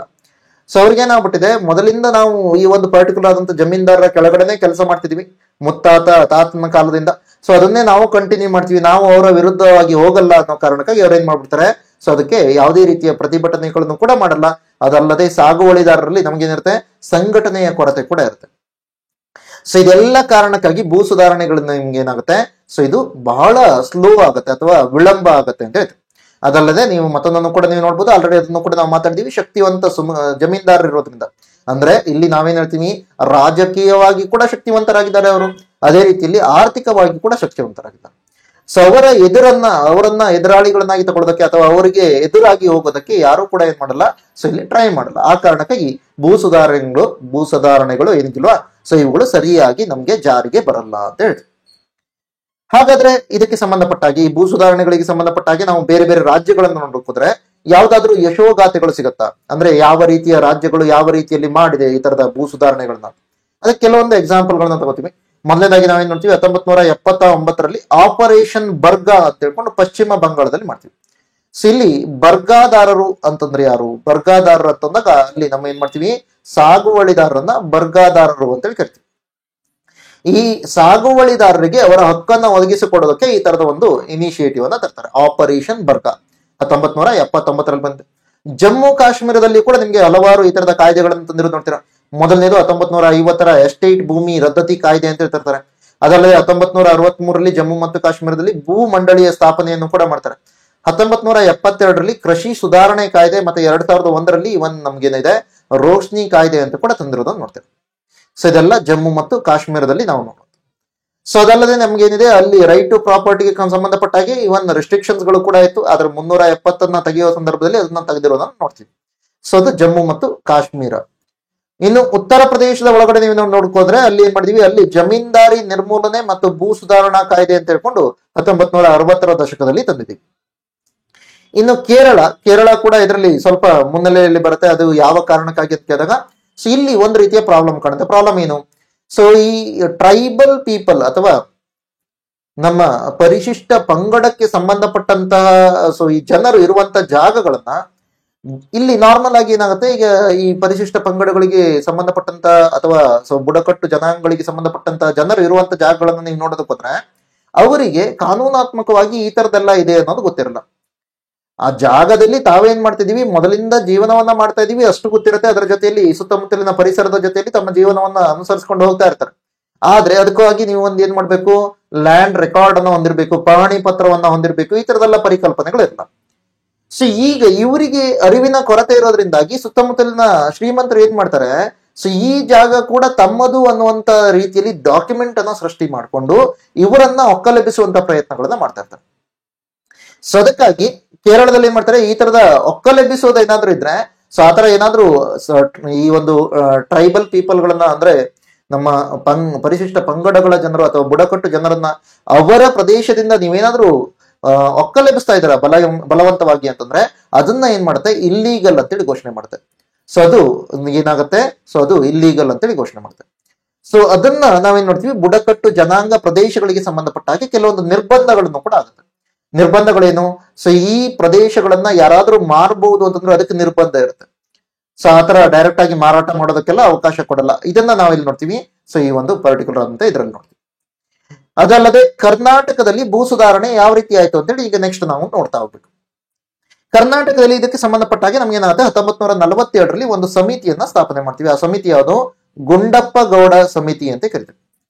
ಈ ಗುಂಡಪ್ಪ ಗೌಡ ಸಮಿತಿಯನ್ನ ಯಾಕೆ ತಂದಿರ್ತೀವಿ ಅಂತ ಕೇಳಿದಾಗ, ಗೇಣಿ ಕಾಯ್ದೆಗಳನ್ನ ಪರಿಶೀಲನೆ ಮಾಡುವ ಸಲುವಾಗಿ, ಅದಲ್ಲದೆ ಗೇಣಿ ಕಾಯ್ದೆಗಳ ಚೌಕಟ್ಟಿನ ಸರಳೀಕರಣ ಮಾಡೋದಕ್ಕೆ ಮತ್ತು ನ್ಯಾಯಯುತವಾಗಿ ಗೇಣಿಯನ್ನ ನಿರ್ಧಾರ ಮಾಡುವಂತ ದೃಷ್ಟಿಕೋನದಲ್ಲಿ, ಅದಲ್ಲದೆ ಇನಾಮ್ ಭೂಮಿ ರದ್ದತಿ ಆದಂತ ಸಂದರ್ಭದಲ್ಲಿ ಇನಾಮ್ ಭೂ ಮಾಲೀಕರಿಗೆ ಎಷ್ಟು ಪರಿಹಾರ ಕೊಡಬೇಕು ನ್ಯಾಯಯುತವಾಗಿ, ಇವುಗಳನ್ನೆಲ್ಲವನ್ನ ಮಾಪನ ಮಾಡೋದಕ್ಕೆ ಗುಂಡಪ್ಪಗೌಡ ಸಮಿತಿಯನ್ನ 1947ರಲ್ಲಿ ತರ್ತೀವಿ. ಸೊ ಇದು ಮಾಡಿರುವಂತ ಶಿಫಾರಸ್ನ ಪ್ರಕಾರ ಅದರಲ್ಲಿ ಕೂಡ ನಾವು ಇಂಪಾರ್ಟೆಂಟ್ ಆಗಿ ನೋಡೋದೇನು, ಇನಾಮ್ ಭೂಮಿ ರದ್ದತಿಯನ್ನ ಮಾಡೋದಕ್ಕೆ ಹೇಳುತ್ತೆ. ಇದರ ಬೇಸಿಸ್ ಮೇಲೆ 1954, 55 ನಂತರದಲ್ಲಿ 71ರಲ್ಲಿ ಕೂಡ ಮತ್ತೆ ನಮ್ಮ ಕಾಯ್ದೆಗಳು ಬಂದಿದೆ. ಅದ್ರ 54, 55ರ ಕಾಯ್ದೆಗಳು ನಮ್ಗೆ ಸ್ವಲ್ಪ ಇಂಪಾರ್ಟೆಂಟ್. ಸೊ ಇದರಲ್ಲಿ ಈಗ ಬಹಳ ಜನ ಕೇಳ್ತಾರೆ, ಇನಾಮ್ ಭೂಮಿ ಅಂದ್ರೆ ಏನು? ಹೌದಾ, ಇನಾಮ್ ಭೂಮಿ ಅಂದ್ರೆ ಏನು? ಸರ್ ನೀವೆಲ್ಲ ಹೇಳ್ತಿದ್ರ ಇನಾಮ್ ಭೂಮಿ ರದ್ದತಿ ಮಾಡ್ತೀರಾ, ಅದು ಇದು ಹೇಳ್ತೀವಿ, ಇದು ಮಾಡ್ತೀವಿ ಅಂತ ಹೇಳಿ ಹೇಳ್ತೀರಾ, ನಿಜ. ಆದ್ರೆ ಇನಾಮ್ ಭೂಮಿ ಅಂದ್ರೆ ಏನು ಅಂತ ಹೇಳಿ ನೀವು ಪ್ರಶ್ನೆ ಕೇಳ್ತೀರಿ, ನನ್ಗೆ ಗೊತ್ತಿದೆ ನಿಮ್ದು. ಇನಾಮ್ ಭೂಮಿ ಅಂದ್ರೆ ಏನು, ಇನಾಮ್ ಅಂದ್ರೆ ಏನು? ಇನಾಮ್ ಅಂತಂದಾಗ ಇದೇನು, ಸೊ ಒಂದು ರೀತಿಯಲ್ಲಿ ಬಹುಮಾನವಾಗಿ ನೀಡಿರುವಂತ ಭೂಮಿ ಅಂತ. ಈಗ ಸಪೋಸ್ ಥಿಂಕ್ ಮಾಡಿ, ನೀವೇನಾದ್ರೂ ರಾಜರ ಸಂದರ್ಭದಲ್ಲಿ ಇದ್ದೀರಾ ಅಂತಂದ್ರೆ ಅವಾಗ ಏನ್ ಮಾಡ್ತೀರಾ ನೀವು, ರಾಜರ ಮುಂದೆ ಹೋಗಿ ಏನೋ ಒಂದು ನಿಮ್ಗೇನಾದ್ರೂ ಫಾರ್ ಎಕ್ಸಾಂಪಲ್ ಈ ತರ ಇದೆ ಅಂತ ಥಿಂಕ್ ಮಾಡಿ, ಒಂದು ಒಳ್ಳೆ ಹಾಡನ್ನ ಹಾಡುವಂತ ಕಲೆಗಾರಿಕೆ ಇದೆ, ಅಥವಾ ತಬಲಾ ಚೆನ್ನಾಗಿ ಬಾರಿಸ್ತೀರಾ, ಅಥವಾ ಒಳ್ಳೇದಾಗಿ ಡ್ಯಾನ್ಸ್ ಮಾಡ್ತೀರಾ ಅಂತಂದಾಗ ಅವಾಗ ಏನಾಗುತ್ತೆ, ಸೊ ನೀವು ಮಾಡಿರುವಂತ ಒಂದು ಪರ್ಟಿಕ್ಯುಲರ್ ಆದಂತ ಆಕ್ಟ್ ಇಂದ ರಾಜನಿಗೆ ಖುಷಿ ಆದ್ರೆ ಏನ್ ಮಾಡ್ತಾನೆ ರಾಜ, ಸೊ ತಕೋ ಈ ಒಂದು ಭೂಮಿ ನಿನಗೆ ಅಂತೇಳಿ ಬರೆದು ಕೊಟ್ಟು ಬಿಡ್ತಾನೆ. ಹೌದಾ, ಈ ತರ ಇದೆ. ಓಕೆ, ಆದ್ರೆ ನಿಮ್ಮ ಟ್ಯಾಲೆಂಟ್ ನಮಗ್ ಗೊತ್ತಿದೆ, ನಿಮ್ ಟ್ಯಾಲೆಂಟ್ ನೋಡಿದ ನಂತರ ನಿಮ್ಮ ಹತ್ರನೇ ಭೂಮಿ ಕಸ್ಕೋಬೇಕಾಗತ್ತೆ ನಾವು. ಸೊ ಆದ್ರೆ ಆ ತರದನ್ನ ಥಿಂಕ್ ಮಾಡಿ. ಓಕೆ, ಸೊ ಬಹಳ ಜನ ಟ್ಯಾಲೆಂಟೆಡ್ ಇದ್ದವರು ಕೂಡ ಇದ್ದೀರಾ. ಸೊ ಆದ್ರೆ ಈ ತರನು ಕೂಡ ಇದೆ ಅಂತ. ಸೊ ಇಲ್ಲಿ ನೀವು ನೋಡೋದಕ್ಕೋದ್ರೆ ಈ ಇನಾಮ್ ಭೂಮಿಯನ್ನ ನಿಮಗೆ ಕೊಟ್ಟಿದೀವಿ ಅಂತ ಥಿಂಕ್ ಮಾಡಿ, ಅದನ್ನ ನಾವೇನ್ ಕರಿತೀವಿ, ಬಹುಮಾನದ ರೂಪದಲ್ಲಿ ನೀಡಿರುವಂತ ಭೂಮಿಯನ್ನೇ ಇನಾಮ್ ಭೂಮಿ ಅಂತ ಕರಿತಿದೀವಿ ಅಷ್ಟೇ. ಈಗ ಈ ಇನಾಮ್ ಭೂಮಿಯನ್ನ ಪಡೆದುಕೊಂಡವನು ನೇರವಾಗಿ ಅವನೇನಾಗಿರಲ್ಲ, ಕೃಷಿಕಾರ ಆಗಿರಲ್ಲ. ಫಾರ್ ಎಕ್ಸಾಂಪಲ್ ತೆನಾಲಿ ರಾಮನಿಗೆ ಈ ತರ ಭೂಮಿ ಕೊಟ್ಟಿದ್ದಾರೆ ಅಂತ ಥಿಂಕ್ ಮಾಡಿ, ತೆನಾಲಿ ರಾಮ ಅದರಲ್ಲೇ ತಾನೇ ಸಾಗುವಳಿ ಮಾಡ್ತಾನ, ತಾನೇ ರೈತನಾಗಿ ಕೆಲಸ ಮಾಡ್ತಾನ? ಇಲ್ಲ, ಮಾಡಲ್ಲ. ಸೊ ಈಗ ಇಂಥದ್ದು ಏನೇನು ಕೊಟ್ಟಿದೀವಿ ಅಂತ ಕೃಷಿ ಭೂಮಿಗಳನ್ನ ನೀವೇನ್ ಮಾಡ್ತೀರಾ, ಅದನ್ನ ರದ್ದತಿ ಮಾಡ್ತಿದ್ರ, ಅದನ್ನ ವಾಪಸ್ ತಗೋತಿದ್ರ ಅವ್ರ ಹತ್ರದಿಂದ. ಸೊ ಅದನ್ನ ನಾವೇನ್ ಕರಿತೀವಿ, ಇನಾಮ್ ಭೂಮಿ ರದ್ದತಿ ಅಂತ ಕರಿತೀವಿ. ಸೊ ಅದನ್ನ ಗುಂಡಪ್ಪಗೌಡ ಸಮಿತಿ ಕೂಡ ಈ ತರ ರೆಕಮೆಂಡೇಶನ್ ಕೊಟ್ಟಿತ್ತು, ಇನಾಮ್ ಭೂಮಿಯನ್ನ ರದ್ದತಿ ಮಾಡಿ ಅಂತ ಹೇಳ್ಕೊಂಡು. ಯಾರು ಅವರ ಸ್ವಂತ ಸಾಗುವಳಿಗಾಗಿ ಆ ಇನಾಮ್ ಭೂಮಿಯನ್ನ ಯೂಸ್ ಮಾಡ್ತಾ ಇಲ್ಲ ಅಂತದನ್ನ ರದ್ದು ಮಾಡಿ ಅಂತ ಹೇಳ್ತಾರೆ. ಫಾರ್ ಎಕ್ಸಾಂಪಲ್ ನೀವೇನಾದ್ರೂ ಕೃಷಿಕರೇ ಆಗಿದ್ದು ಇನಾಮ್ ಭೂಮಿ ಸಿಕ್ಕಿರೋದನ್ನ ನೀವು ಕೃಷಿಗಾಗಿನೇ ಬಳಸ್ತಾ ಇದ್ದಾರೆ ಅಂತಂದ್ರೆ ಅವಾಗ ನಿಮ್ಗೆ ಅಲೋ ಮಾಡ್ತಾರೆ. ನೀವು ಬಳಸ್ತಾ ಇಲ್ಲ ಅಂತಂದ್ರೆ ಅಂತ ಸಂದರ್ಭದಲ್ಲಿ ಏನ್ ಮಾಡ್ತಾನೆ, ಅದನ್ನ ರದ್ದತಿ ಮಾಡುವಂತ ಪ್ರಯತ್ನ. ಮೊದಲನೇದಾಗಿ ಏನ್ ಮಾಡ್ತೀವಿ, ವೈಯಕ್ತಿಕವಾಗಿ ಈ ತರ ನೀಡುವಂತ ಇನಾಮ್ ಭೂಮಿಯನ್ನ ರದ್ದತಿ ಮಾಡ್ತೀವಿ. ನಂತರದಲ್ಲಿ ನಾವು ಧಾರ್ಮಿಕ ಮತ್ತು ದತ್ತಿ ಸಂಸ್ಥೆಗಳಿಗೆ ನೀಡಿರೋದು, ಅದು ಮಂದಿರ ಆಗಿರ್ಬೋದು, ಮಸೀದಿ ಆಗಿರ್ಬೋದು, ಅಥವಾ ದತ್ತಿ ಸಂಸ್ಥೆಗಳಿಗೆ ನೀಡಿರೋದಾಗಿರ್ಬೋದು, ಸ್ವಂತ ಇನಾಮ್ ಭೂಮಿಯನ್ನು ಕೂಡ ರದ್ದು ಮಾಡ್ತೀವಿ. 1954, 55ರಲ್ಲಿ ಅದಕ್ಕೆ ಸಂಬಂಧಪಟ್ಟಂತ ಕಾಯ್ದೆಗಳನ್ನ ತರ್ತೀವಿ. ಇದು ಗುಂಡಪ್ಪಗೌಡ ಸಮಿತಿ ಏನು ಅಂತ. ನೆಕ್ಸ್ಟ್ ಮತ್ತೊಂದು ಸಮಿತಿ, ಇದು ನಮಗೆ ಪೂರ್ತಿಯಾಗಿ ಭಾರತದ ಒಂದು ಇದರಲ್ಲಿ ಬರೋದು. ಇದನ್ನ ಕೃಷಿ ಸುಧಾರಣಾ ಸಮಿತಿ ಅನ್ನುವಂತ ಹೆಸರಿಂದ ಕೂಡ ಕರಿತೀವಿ. ಸೊ ಇದರ ಚೇರ್ಮನ್ ಯಾರಿದ್ರು, ಜೆ.ಸಿ. ಕುಮಾರಪ್ಪ ಅವರಿದ್ರು. ಅದಕ್ಕಾಗಿ ಏನ್ ಮಾಡ್ತೀವಿ, ಜೆ.ಸಿ. ಕುಮಾರಪ್ಪ ಕಮಿಟಿ ಅಂತ ಕರಿತೀವಿ. ಜೆ.ಸಿ. ಕುಮಾರಪ್ಪ ಕಮಿಟಿ 1949ರಲ್ಲಿ ಬರುತ್ತೆ. ಸೊ ಇದು ಕೆಲವೊಂದು ಶಿಫಾರಸುಗಳನ್ನ ಮಾಡುತ್ತೆ. ಈ ಶಿಫಾರಸುಗಳು ಬಹಳ ಇಂಪಾರ್ಟೆಂಟ್ ಆಗುತ್ತೆ ನಮಗೆ. ಸೊ ಅದೇನ್ ಹೇಳ್ತೇವೆ, ಒಂದು ಭೂಮಿ ಮಾಲೀಕರು ಯಾರಿದ್ದಾರೆ ಅಂದ್ರೆ ಜಮೀನ್ದಾರರು, ನಾರ್ಮಲ್ ಆಗಿ ಅವರ ಶೋಷಣೆಯಿಂದ ಏನು ಸಾಗುವಳಿದಾರರನ್ನ ಅವರು ಶೋಷಣೆ ಮಾಡ್ತಾ ಇದ್ದಾರೆ ಅದರಿಂದ ಅವ್ರಿಗೆ ರಕ್ಷಣೆಯನ್ನ ಕೊಡುದು, ಸಾಗುವಳಿದಾರರಿಗೆ ರಕ್ಷಣೆಯನ್ನ ನೀಡುವುದು. ಅದಲ್ಲದೆ ಸಾಗುವಳಿದಾರರಲ್ಲಿ ಅವರ ಹಕ್ಕುಗಳು ಏನು, ಸೊ ಅವರು ಯಾವ ರೀತಿಯಲ್ಲಿ ಇದನ್ನೆಲ್ಲ ಮಾಪನ ಮಾಡಬೇಕು, ಇದರ ಬಗ್ಗೆ ಅರಿವನ್ನ ಮೂಡಿಸುವಂತ ಪ್ರಯತ್ನ. ಅದಲ್ಲದೆ ಪೂರ್ತಿಯಾಗಿ ಮಧ್ಯವರ್ತಿಗಳನ್ನ ನಿರ್ಮೂಲನೆ ಮಾಡುವಂತದ್ದಾಗಿರ್ಬೋದು. ಕೃಷಿ ಭೂಮಿಯನ್ನ ಕೃಷಿಯೇತರ ಚಟುವಟಿಕೆಗಳಿಗೆ ಮಾರೋದಕ್ಕೆ ನಿರ್ಬಂಧವನ್ನ ಇರೋದು. ಸೊ ಕೃಷಿ ಭೂಮಿಯನ್ನ ಯಾರು ತಗೋಬಹುದು ಅಂದ್ರೆ ಕೃಷಿಕರಾದವರು ಮಾತ್ರ ಪರ್ಚೇಸ್ ಮಾಡಬಹುದು, ಕೃಷಿಕರಲ್ಲದೆ ಇರುವವರು ಪರ್ಚೇಸ್ ಮಾಡುವ ಹಾಗಿಲ್ಲ. ಅದರ ಜೊತೆಯಲ್ಲಿ ಅದನ್ನ ಕೃಷಿಯೇತರ ಚಟುವಟಿಕೆಗಳಿಗೆ ಬಳಸೋ ಹಾಗಿಲ್ಲ. ಸೊ ಆ ತರದನ್ನು ಕೂಡ ಒಂದು ನಿರ್ಬಂಧವನ್ನು ತರ್ತದೆ. ಅದಲ್ಲದೆ ಆಡಳಿತ ವ್ಯವಸ್ಥೆಯನ್ನು ಕೂಡ ಸಮರ್ಪಕವಾಗಿ, ಸೊ ಒಂದು ಆಡಳಿತ ವ್ಯವಸ್ಥೆನ ರೆಡಿ ಮಾಡುವಂತ ಪ್ರಯತ್ನಗಳನ್ನು ಕೂಡ ಮಾಡಿ ಅಂತ ಹೇಳ್ತಾರೆ. ಇದೆಲ್ಲ ಜೆ.ಸಿ. ಕುಮಾರಪ್ಪ ಕಮಿಟಿ 1949ರಲ್ಲಿ ಕೊಟ್ಟಂತ ಕೆಲವೊಂದು ಶಿಫಾರಸುಗಳು. ಸೊ ನೆಕ್ಸ್ಟ್ ಬರ್ತೀವಿ. ಸೊ ಕರ್ನಾಟಕದಲ್ಲಿ ನಮ್ಗೆ ಬಹಳ ಬೆಂಚ್ ಮಾರ್ಕ್ ಅಂತ ಒಂದು ಮೂವ್ಮೆಂಟ್ ನಡೆಯುತ್ತೆ ಅಥವಾ ಸತ್ಯಾಗ್ರಹ ನಡೆಯುತ್ತೆ. ಅದನ್ನ ನಾವು ಕಾಗೋಡು ಸತ್ಯಾಗ್ರಹ ಅಂತ ಹೇಳ್ತೀವಿ. ಇದು ನಡೆದಿರೋದು ಯಾವಾಗ, 1951ರ ಸಂದರ್ಭದಲ್ಲಿ ಅಂತ ಹೇಳ್ತೀವಿ. ಈ ಒಂದು ಇದು ನಡೆದಿರೋದು 1951ರಲ್ಲಿ ಅಥವಾ ಭುಗಿಲೆದ್ದಿರೋದು 1951ರಲ್ಲಿ ಆದ್ರೂ ಕೂಡ ಅದಕ್ಕೆ ಸಂಬಂಧಪಟ್ಟ ಹಾಗೆ ಕಿಡಿ ಏನಿದೆ ಅದು ಮೊದಲಿನಿಂದ ಬರ್ತಾ ಇತ್ತು. ಸೊ ಇದನ್ನ ನಾವು ಅಬ್ಸರ್ವ್ ಮಾಡೋಣ. ಇದು ಕಾಗೋಡು ಅನ್ನುವಂತ ಒಂದು ಗ್ರಾಮದಲ್ಲಿ ನಡೆಯುತ್ತೆ. ಈ ಗ್ರಾಮ ಎಲ್ಲಿದೆ, ಶಿವಮೊಗ್ಗ ಜಿಲ್ಲೆಯ ಸಾಗರ ತಾಲೂಕಿನಲ್ಲಿದೆ ಕಾಗೋಡು ಅನ್ನುವಂತ ಒಂದು ಗ್ರಾಮ. ಓಕೆ, ಸೊ ಅಲ್ಲಿ ಅತಿ ಹೆಚ್ಚಾಗಿ ಸಾಗುವಳಿದಾರರು ಯಾರು ಅಂತ ಕೇಳಿದಾಗ ದೀವರು ಸಮುದಾಯ ಏನಿದೆ ಇದು ಅತಿ ಹೆಚ್ಚಾಗಿ ಅಥವಾ ಅತಿ ದೊಡ್ಡದಾದಂತ ಒಂದು ಸಾಗುವಳಿದಾರರ ಒಂದು ಇದನ್ನು ನೋಡ್ತೀರಾ ಸಮುದಾಯ. ಜಮೀನ್ದಾರರಲ್ಲಿ ನೀವೇನ್ ನೋಡ್ತೀರಾ, ಹೆಚ್ಚಾಗಿ ಒಡೆಯರ್ಗಳನ್ನ ನೋಡ್ತೀರಾ. ಇವರನ್ನ ಬಿಟ್ಟು ಕೂಡ ಬಹಳಷ್ಟು ಜಮೀನ್ದಾರರಿದ್ದಾರೆ. ಆದರೆ ಈ ಸತ್ಯಾಗ್ರಹದಲ್ಲಿ ಏನಾಗುತ್ತೆ, ಟಾರ್ಗೆಟ್ ಇವರಾಗ್ತಾರೆ. ಅದನ್ನ ಸರಿಯಾಗಿ ನೆನಪಲ್ಲಿಟ್ಕೋಬೇಕು. ಸೊ ಒಡೆಯರ್ ಏನಿದಿಲ್ಲ, ಇವರು ಹೆಚ್ಚಾಗಿ ಜಮೀನ್ದಾರರಾಗಿ ಕಾಣ್ತಾರೆ. ಸೊ ಇಲ್ಲಿ ಇದರ ಸುತ್ತಮುತ್ತಲಿನ ನೀವೇನಾದ್ರೂ ಮೊದಲಿನ ಒಂದು ಡೆವಲಪ್ಮೆಂಟ್ ಅನ್ನು ನೋಡೋದಕ್ಕೆ ಹೋದ್ರೆ, ಕಡಿದಾಳ್ ಮಂಜಪ್ಪ ಅವರು 1945ರ ಸಂದರ್ಭದಲ್ಲಿ, ಕಡಿದಾಳ್ ಮಂಜಪ್ಪ ಅವರು ನಮ್ಮಲ್ಲಿ ಬಹಳ ಪ್ರಮುಖವಾಗಿ ಕಾಣುವಂತ ಒಬ್ಬ ರಾಜಕಾರಣಿ. ಇವರು ರೈತರ ಸಂಘಟನೆಗಳಿಂದ ರೈತ ಪರ ಹೋರಾಟಗಳನ್ನ ಮಾಡಿಕೊಂಡೇ ಮೇಲಕ್ಕೆ ಬಂದಂತ ಒಬ್ಬ ರಾಜಕಾರಣಿ. ಸೊ ಅವರು ಅಲ್ಲೇ ಹತ್ರದಲ್ಲಿ ಅಂದ್ರೆ ತೀರ್ಥಹಳ್ಳಿಯಲ್ಲಿ 1945ರ ಸಂದರ್ಭದಲ್ಲಿ ಏನ್ ಮಾಡಿದ್ದಾರೆ, ಮಲೆನಾಡು ಗೇಣಿ ರೈತ ಸಂಘ ಅಂತೇಳಿ ಮಾಡಿದ್ದಾರೆ. ಅಂದ್ರೆ ಇದರ ಅರ್ಥ ಏನು, ಅವರು ಈ ತರದ ಒಂದು ರೈತ ಸಂಘಟನೆಯನ್ನ ಮಾಡಿರೋದ್ರಿಂದಾಗಿ ಸುತ್ತಮುತ್ತಲಿನ ಗ್ರಾಮಗಳಲ್ಲಿ ಕೂಡ ರೈತ ಸಂಘಟನೆಗಳು ಮಾಡಬಹುದು ಅನ್ನುವಂತ ಒಂದು ಅರಿವು ಇದೆ ಅನ್ನೋದನ್ನ ಹೇಳ್ತಾರೆ. ಕಡಿದಾಳ ಮಂಜಪ್ಪ ಅವರು ಆತರ ಮಾಡಿರ್ತಾರೆ. ಸೊ ಅದರ ಬೇಸಿಸ್ ಮೇಲೆ ನಂತರ ಅವ್ರು ಏನಾಗ್ತಾರೆ, ರಾಜಕಾರಣಕ್ಕೂ ಕೂಡ ಬರ್ತಾರೆ. ರಾಜಕಾರಣದಲ್ಲಿ ನೀವೇನ್ ನೋಡ್ತೀರಾ, 1950ರ ಸಂದರ್ಭದಲ್ಲಿ ಅಥವಾ ಸೊ ಮೊದಲ ಒಂದು ಚುನಾವಣೆ ಆದ ನಂತರದಲ್ಲಿ ಕಡಿದಾಳ ಮಂಜಪ್ಪ ಅವರು ಇಲ್ಲಿ ನಮ್ಮಲ್ಲಿ ಮಿನಿಸ್ಟರ್ ಕೂಡ ಆಗಿದ್ದಾರೆ, ಸಚಿವರು ಕೂಡ ಅವರು. ಸೊ ಅವರು ಆ ಟೈಮಲ್ಲಿ ಏನು ನಮಗೆ ಕಂದಾಯ ಸಚಿವರಾಗಿ ಕಾಣ್ತಾರೆ ಕಡಿದಾಳ ಮಂಜಪ್ಪ ಅವರು. ಇನ್ನು ಕಾಂಗ್ರೆಸ್ನಿಂದ MP ಆಗಿ ಈ ಒಂದು ಪ್ರದೇಶದಲ್ಲಿ ಯಾರು ಆಯ್ಕೆ ಆಗಿದ್ದಾರೆ ಅಂತ ಕೇಳಿದಾಗ KG ಒಡೆಯರ್ ಅವರು ಆಯ್ಕೆ ಆಗಿದ್ದಾರೆ. KG ಒಡೆಯರ್ ಅವರು ಕಾಂಗ್ರೆಸ್ನಿಂದ ಸೊ ಇವರೇನಾಗಿದ್ದಾರೆ, MP ಆಗಿ ಆಯ್ಕೆ ಆಗಿದಂತ ಒಬ್ಬ ವ್ಯಕ್ತಿ ಸಂಸದರಾಗಿ. ಸೊ ಈಗ ನಾನು ಹೇಳ್ತಾ ಇರೋದು ನೋಡಿ, KG ಒಡೆಯರ್ ಅವರ ಸೊ ಒಂದು ಕಾರಣಕ್ಕಾಗಿ ನಿಮ್ಗೆ ಏನಾಗುತ್ತೆ, ಯಾರು ಜಮೀನ್ದಾರರು ಒಡೆಯರ್ ಇದಾರೋ ಅವರ ಬಗ್ಗೆ ಈ ಒಂದು ಪರ್ಟಿಕ್ಯುಲರ್ ಆದಂತ ಸತ್ಯಾಗ್ರಹ ಟಾರ್ಗೆಟ್ ಆಗತ್ತೆ ಅಂತ ಹೇಳ್ತಾರೆ. ಓಕೆ, ಸೊ ಈ ಒಂದು ಪೂರ್ತಿಯಾಗಿ ಎಲ್ಲಾ ಜಮೀನ್ದಾರರ ವಿರುದ್ಧ ಇರುವಂತ ಸತ್ಯಾಗ್ರಹ ಆದ್ರೂ ಹೆಚ್ಚಾಗಿ ಫೋಕಸ್ ಅನ್ನ ಏನ್ ಮಾಡುತ್ತೆ, ಒಡೆಯರ್ ಕಡೆ ಕೊಡುತ್ತೆ. ಸೊ ಇನ್ನು KG ಒಡೆಯರ್ ಅವರು ಆಕ್ಚುಲಿ ಏನು, ಇವರು ಬಹಳ ಮೃದು ಧೋರಣೆಯಿಂದ ಹೊಂದಿರುವಂತ ಒಬ್ಬ ರಾಜಕಾರಣಿ, ಗಾಂಧಿವಾದಿ ವಿಚಾರಧಾರೆಗಳಿಂದ ಪ್ರಭಾವಿತವಾದಂತಹ ಒಬ್ಬ ರಾಜಕಾರಣಿ. ಓಕೆ, ಸೊ ಆದರೆ ಅವರಿಗೆ ಸಂಬಂಧಪಟ್ಟವರು ಸಂಬಂಧಿಕರು ಏನಿದ್ರಲ್ಲ, ಅವರು ಜಮೀನ್ದಾರರಿದ್ದವರು, ಅವರು ಮಾತ್ರ ಏನಿದ್ದಾರೆ, ಅವರು ಈ ಒಂದು ದೀವರು ಸಮುದಾಯವನ್ನ ಸೊ ಅಥವಾ ಈ ಒಂದು ಸಾಗುವಳಿದಾರರನ್ನ ಸೊ ಬಹಳ ಒಂದು ಕೆಟ್ಟದಾಗಿ ನಡೆಸ್ಕೋತಾರೆ ಅನ್ನುವಂತ ಒಂದು ಇದು ಬರುತ್ತೆ. ಈಗ ಹಾಗಾದ್ರೆ ಈ ಕಾಗೋಡು ಸತ್ಯಾಗ್ರಹಕ್ಕೆ ಸಂಬಂಧಪಟ್ಟಾಗಿ ಇಷ್ಟೊಂದು ಅಸಮಾಧಾನಗಳು ಯಾಕಿದ್ವು, ಅಸಮಾಧಾನಗಳು ಈ ಒಂದು ಸಾಗುವಳಿದಾರರಲ್ಲಿ ಯಾಕಿತ್ತು, ಅದನ್ನ ನಾವೇನಾದ್ರೂ ನೋಡೋದಕ್ಕೆ ಕೆಲವೊಂದು ಪಾಯಿಂಟ್ ಗಳನ್ನ ನೋಡ್ಬೋದು. ಸೊ ಇದರಲ್ಲಿ ಬಹಳ ಇಂಪಾರ್ಟೆಂಟ್ ಏನು, ಅದನ್ನ ಕೊಳಗದ ಜಗಳ ಅಂತ ಕೇಳ್ತೀವಿ. ಕೊಳಗದ ಜಗಳ ಅಂದ್ರೆ ಈಗ ಕೊಳಗ ಅನ್ನೋದನ್ನ ನಾವೇನ್ ಮಾಡ್ತೀವಿ, ಸೊ ಈಗ ಭತ್ತ ಗೋಧಿ ಈ ತರದ ಏನಾದ್ರೂ ನಾವು ಆಹಾರ ಧಾನ್ಯಗಳನ್ನ ಬೆಳಿತೀವಿ ಅಂದ್ರೆ ಅದನ್ನ ಅಳತೆ ಮಾಡೋದಕ್ಕೆ ಬಳಸ್ತೀವಿ. ಅದಲ್ಲ ಕೊಳಗ ಶೇರು ಈ ತರದೆಲ್ಲ ಹೇಳ್ತಿರ್ತದೆ. ಸೊ ಅದನ್ನ ಕೊಳಗ ಒಂದು. ಈ ಕೊಳಗ ನಾರ್ಮಲ್ ಆಗಿ ಇದೇನು, ಮಾನದಂಡ, ಅಳತೆ ಮಾಡೋದಕ್ಕೆ ಮಾನದಂಡ. ಸೊ ಈಗ ನೀವೇನ್ ಮಾಡ್ತೀರಾ, ಸಪೋಸ್ ಥಿಂಕ್ ಮಾಡಿ, ನಾನ್ ಜಮೀನ್ದಾರ ಅಂದ್ರೆ ನನ್ನ ಹತ್ರ ಏನ್ ಮಾಡ್ತೀರಾ, ನೀವು ಬೆಳೆದಿರುವಂತ ಆಹಾರ ಧಾನ್ಯಗಳನ್ನ ಕೊಡೋದಕ್ಕೆ ಬರ್ತೀರಾ ಅಂತಂದ್ರೆ ನಾನೇನ್ ಮಾಡ್ತೀನಿ, ನೀವು ಕೊಡುವಂತ ಆಹಾರ ಧಾನ್ಯಗಳನ್ನ ದೊಡ್ಡ ಕೊಳಗದಲ್ಲಿ ಅಳತೆ ಮಾಡ್ತೀನಿ. ನಾನೇನಾದ್ರೂ ನಿಮಗೆ ಕೊಡೋದಿದ್ರೆ ಅದನ್ನ ಚಿಕ್ಕ ಕೊಳಗದಲ್ಲಿ ಅಳತೆ ಮಾಡ್ತೀನಿ ಅಂತಂದ್ರೆ ಏನಾಗುತ್ತೆ, ನೀವು ಕೊಟ್ಟಿರೋ ಧಾನ್ಯ 10 ಕೊಳಗದ್ದಾದ್ರೆ ಅದೇ ಧಾನ್ಯವನ್ನ ನಾನೇನ್ ಮಾಡ್ತೀನಿ, ನಿಮ್ಗೆ 20 ಕೊಳಗ ಅಂತೇಳಿ ವಾಪಸ್ ಕೊಡ್ತೀನಿ ಅಂತೇಳಿ ಅರ್ಥ. ಹೌದಾ? ಸೊ ಇದೇ ರೀತಿಯಲ್ಲಿ ಇಲ್ಲಿಯ ಜಮೀನ್ದಾರರು ಕೂಡ ಅದೇ ತರ ಮಾಡ್ತಿದ್ರು. ಅವರದೇ ಆದಂತ ಒಂದಿಷ್ಟು ಏನ್ ಮಾಡಿದ್ರು, ಕೊಳಗಗಳನ್ನ ಮಾಡ್ಕೊಂಡಿದ್ರು. ಸೊ ತಕೋಬೇಕಾದ್ರೆ ಒಂದು ರೀತಿಯ ಕೊಳಗವನ್ನ ಬಳಸೋದು, ಕೊಡಬೇಕಾದ್ರೆ ಮತ್ತೊಂದು ರೀತಿಯ ಕೊಳಗಗಳನ್ನ ಬಳಸೋದು. ಇದರಿಂದ ಕೂಡ ನಿಮ್ಗೆ ಏನಿರುತ್ತೆ, ಅಸಮಾಧಾನ ಇರುತ್ತೆ. ನೀವು ಬೇರೆ ಕೊಳಗದಲ್ಲಿ ಅಳತೆ ಮಾಡ್ಕೊಂಡು ಬಂದ್ರು ಕೂಡ ಅವ್ರು ಏನ್ ಹೇಳ್ತಾರೆ, ಇಲ್ಲ ಆಗಲ್ಲ, ನಮ್ಮ ಕೊಳಗದಲ್ಲೇ ನೀವು ಅಳತೆ ಮಾಡಿ ಕೊಡಬೇಕು ಅಂತ ಹೇಳ್ತಾರೆ. ಅದನ್ನೇ ನಾವು ಕೊಳಗದ ಜಗಳ ಅಂತೇಳಿ ತಗೋತಿದೀವಿ ಅಷ್ಟೇ, ಮತ್ತೇನಿಲ್ಲ. ಇನ್ನು ಇದಲ್ಲದೆ ಕೆಲವೊಂದು ಇಂಡಿವಿಜುವಲ್ ಆದಂತ ಪ್ರಾಬ್ಲಮ್ಗಳು ಕೂಡ ನಡೀತವೆ. ಎಲೆ ಕನ್ನಪ್ಪ ಅನ್ನುವಂಥವ್ರು ಅವ್ರೇನ್ ಮಾಡ್ತಾರೆ, ತಾವು ಆಹಾರ ಧಾನ್ಯಗಳನ್ನ ಕೊಟ್ಟಿರೋದಕ್ಕೆ ರಸೀದಿಯನ್ನ ಕೊಡ್ತಾರೆ. ಸೊ ಅಥವಾ ಅದಕ್ಕೆ ಸಂಬಂಧಪಟ್ಟ ಹಾಗೆ ರಸೀದಿಯನ್ನ ಕೇಳ್ತಾರೆ, ಅಥವಾ ಸಾಲವನ್ನ ಪಡ್ಕೊಂಡಿರೋದ್ರ ಸಂದರ್ಭದಲ್ಲಿ ರಸೀದಿಯನ್ನ ಕೇಳ್ತಾರೆ. ಆ ರಸೀದಿಯನ್ನ ಅವ್ರು ಕೇಳಿದ್ರು ಅನ್ನೋ ಕಾರಣಕ್ಕಾಗಿ ಜಮೀನ್ದಾರರು ಏನ್ ಮಾಡ್ತಾರೆ, ಅವರನ್ನ ಮರಕ್ಕೆ ಕಟ್ಟಿ ಅವ್ರಿಗೆ ಹೊಡೆಸಿ ಸೊ ಆತರ ಅವರ ಮೇಲೆ ಶೋಷಣೆಯನ್ನ ಮಾಡುವಂತದ್ದನ್ನು ನೋಡ್ತಾರೆ. ಇನ್ನು ತಡಗಳಲೆ ಅನ್ನುವಂತ ಒಂದು ಗ್ರಾಮದ ಒಳಗಡೆ ನೀವೇನಾದ್ರೂ ನೋಡೋದ್ರೆ ಅಲ್ಲಿಯೂ ಕೂಡ ನಿಮ್ಗೆ ಏನಾಗುತ್ತೆ, ಈ ಭೂ ಮಾಲೀಕರು ಮತ್ತು ಸಾಗುವಳಿದಾರರ ನಡುವೆ ಸಂಘರ್ಷ ನಡೆಯುತ್ತೆ.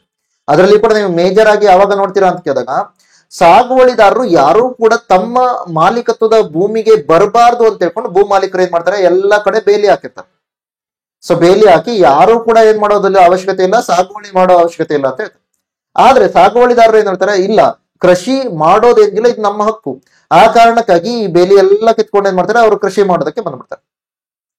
ಸೊ ಆವಾಗ ನಿಮ್ಗೆ ಏನಾಗುತ್ತೆ, ಎರಡೂ ಕಡೆ ದೈಹಿಕವಾಗಿ ಈ ಒಂದು ಸಂಘರ್ಷ ಸ್ಟಾರ್ಟ್ ಆಗುತ್ತೆ. ಸೊ ಇದು ನಾವೇನ್ ನೋಡ್ತೀವಿ, ಕಾಗೋಡು ಸತ್ಯಾಗ್ರಹ ಹಿನ್ನೆಲೆಯಾಗಿ ನೋಡ್ತೀವಿ. ಸೊ ಈ ತರದೆಲ್ಲ ಕಾರಣಕ್ಕಾಗಿ ಕಾಗೋಡು ಸತ್ಯಾಗ್ರಹ ನಮ್ಗೆ 1951ರಲ್ಲಿ ನಡೆಯುತ್ತೆ.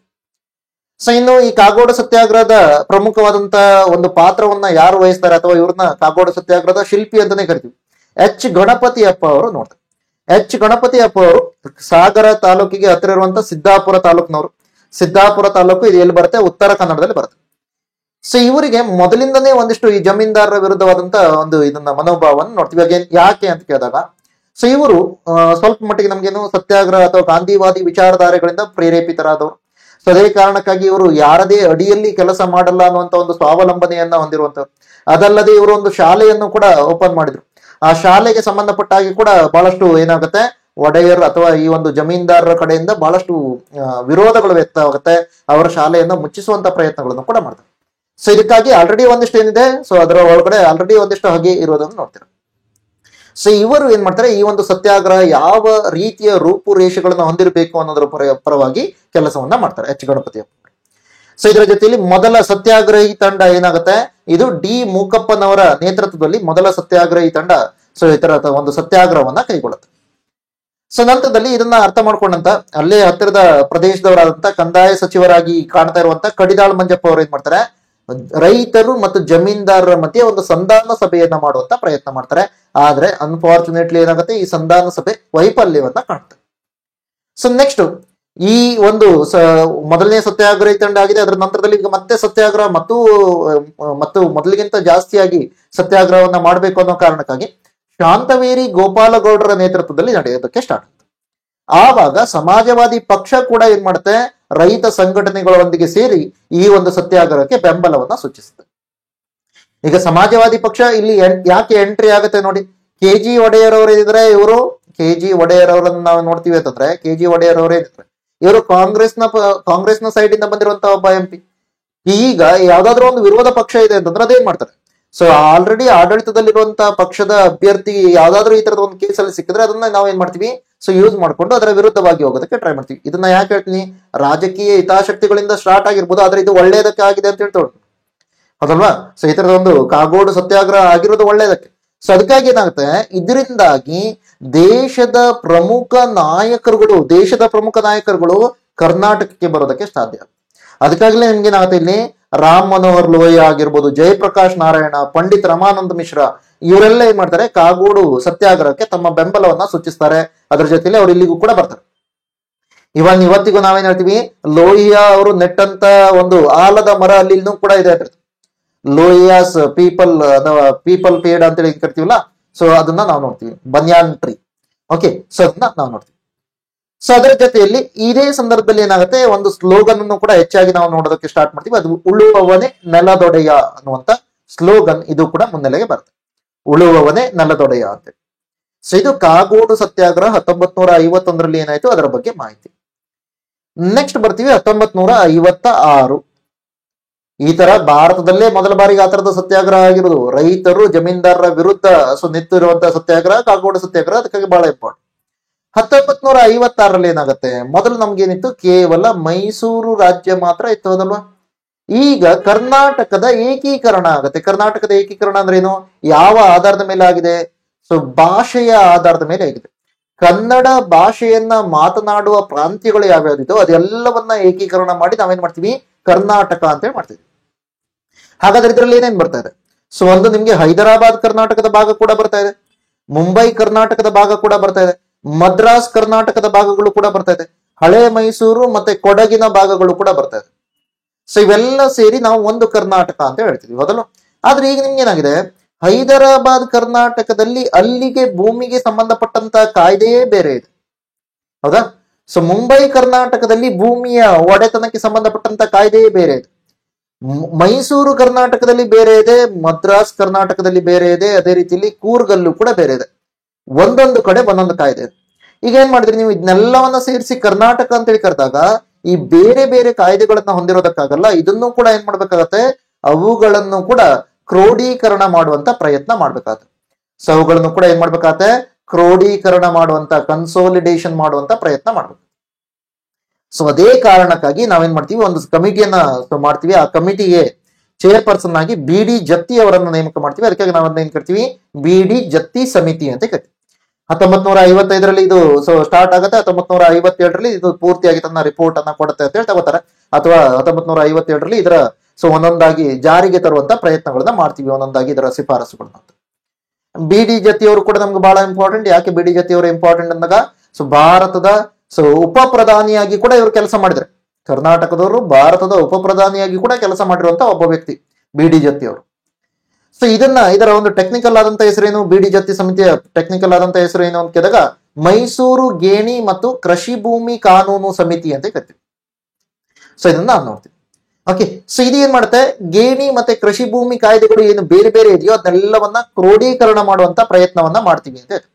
ಅದಲ್ಲದೆ ಇದರ ಬಹಳ ಜಾಸ್ತಿಯಾಗಿ ನಾವು ನೋಡಿರುವಂತ ಪ್ರಶ್ನೆಗಳಲ್ಲಿ ಏನ್ ನೋಡ್ತೀವಿ, ಸೊ ಕೌಟುಂಬಿಕವಾಗಿ ಬಿ ಡಿ ಜತ್ತಿ ಕಮಿಟಿ ಏನು ಗರಿಷ್ಠ ಮಿತಿಯನ್ನ, ಒಂದು ಕುಟುಂಬ ಎಷ್ಟು ಭೂಮಿಯನ್ನ ಹೊಂದಿರಬೇಕು ಅನ್ನೋದ್ರಲ್ಲಿ ಗರಿಷ್ಠ ಮಿತಿಯನ್ನ ಕೊಡ್ತದೆ. ಸೊ ಇದನ್ನ ನೀವೇನ್ ನೋಡ್ಬೋದು, ಈ ಒಂದು ಪರ್ಟಿಕ್ಯುಲರ್ ಆದಂತ ಇದ್ರಲ್ಲಿ ನೋಡ್ಬೋದು. ಓಕೆ, ಸೊ ಇಲ್ಲಿ ಏನನ್ನ ನೋಡ್ತಾ ಇದ್ವಿ, ಸೊ ಒಂದು ಇದು ನಾನು ಎಲ್ಲಿಂದ ಹಾಕಿದೀನಿ ಅಂತ ಕೇಳಿದಾಗ DSCRT ಬುಕ್ ಅಲ್ಲಿ ಇದಿದೆ. ಓಕೆ, ಸೊ ನಮ್ಮ ಕರ್ನಾಟಕ ಸ್ಟೇಟ್ ಗವರ್ಮೆಂಟ್ ಬುಕ್ ಅಲ್ಲಿ ಇದೆ.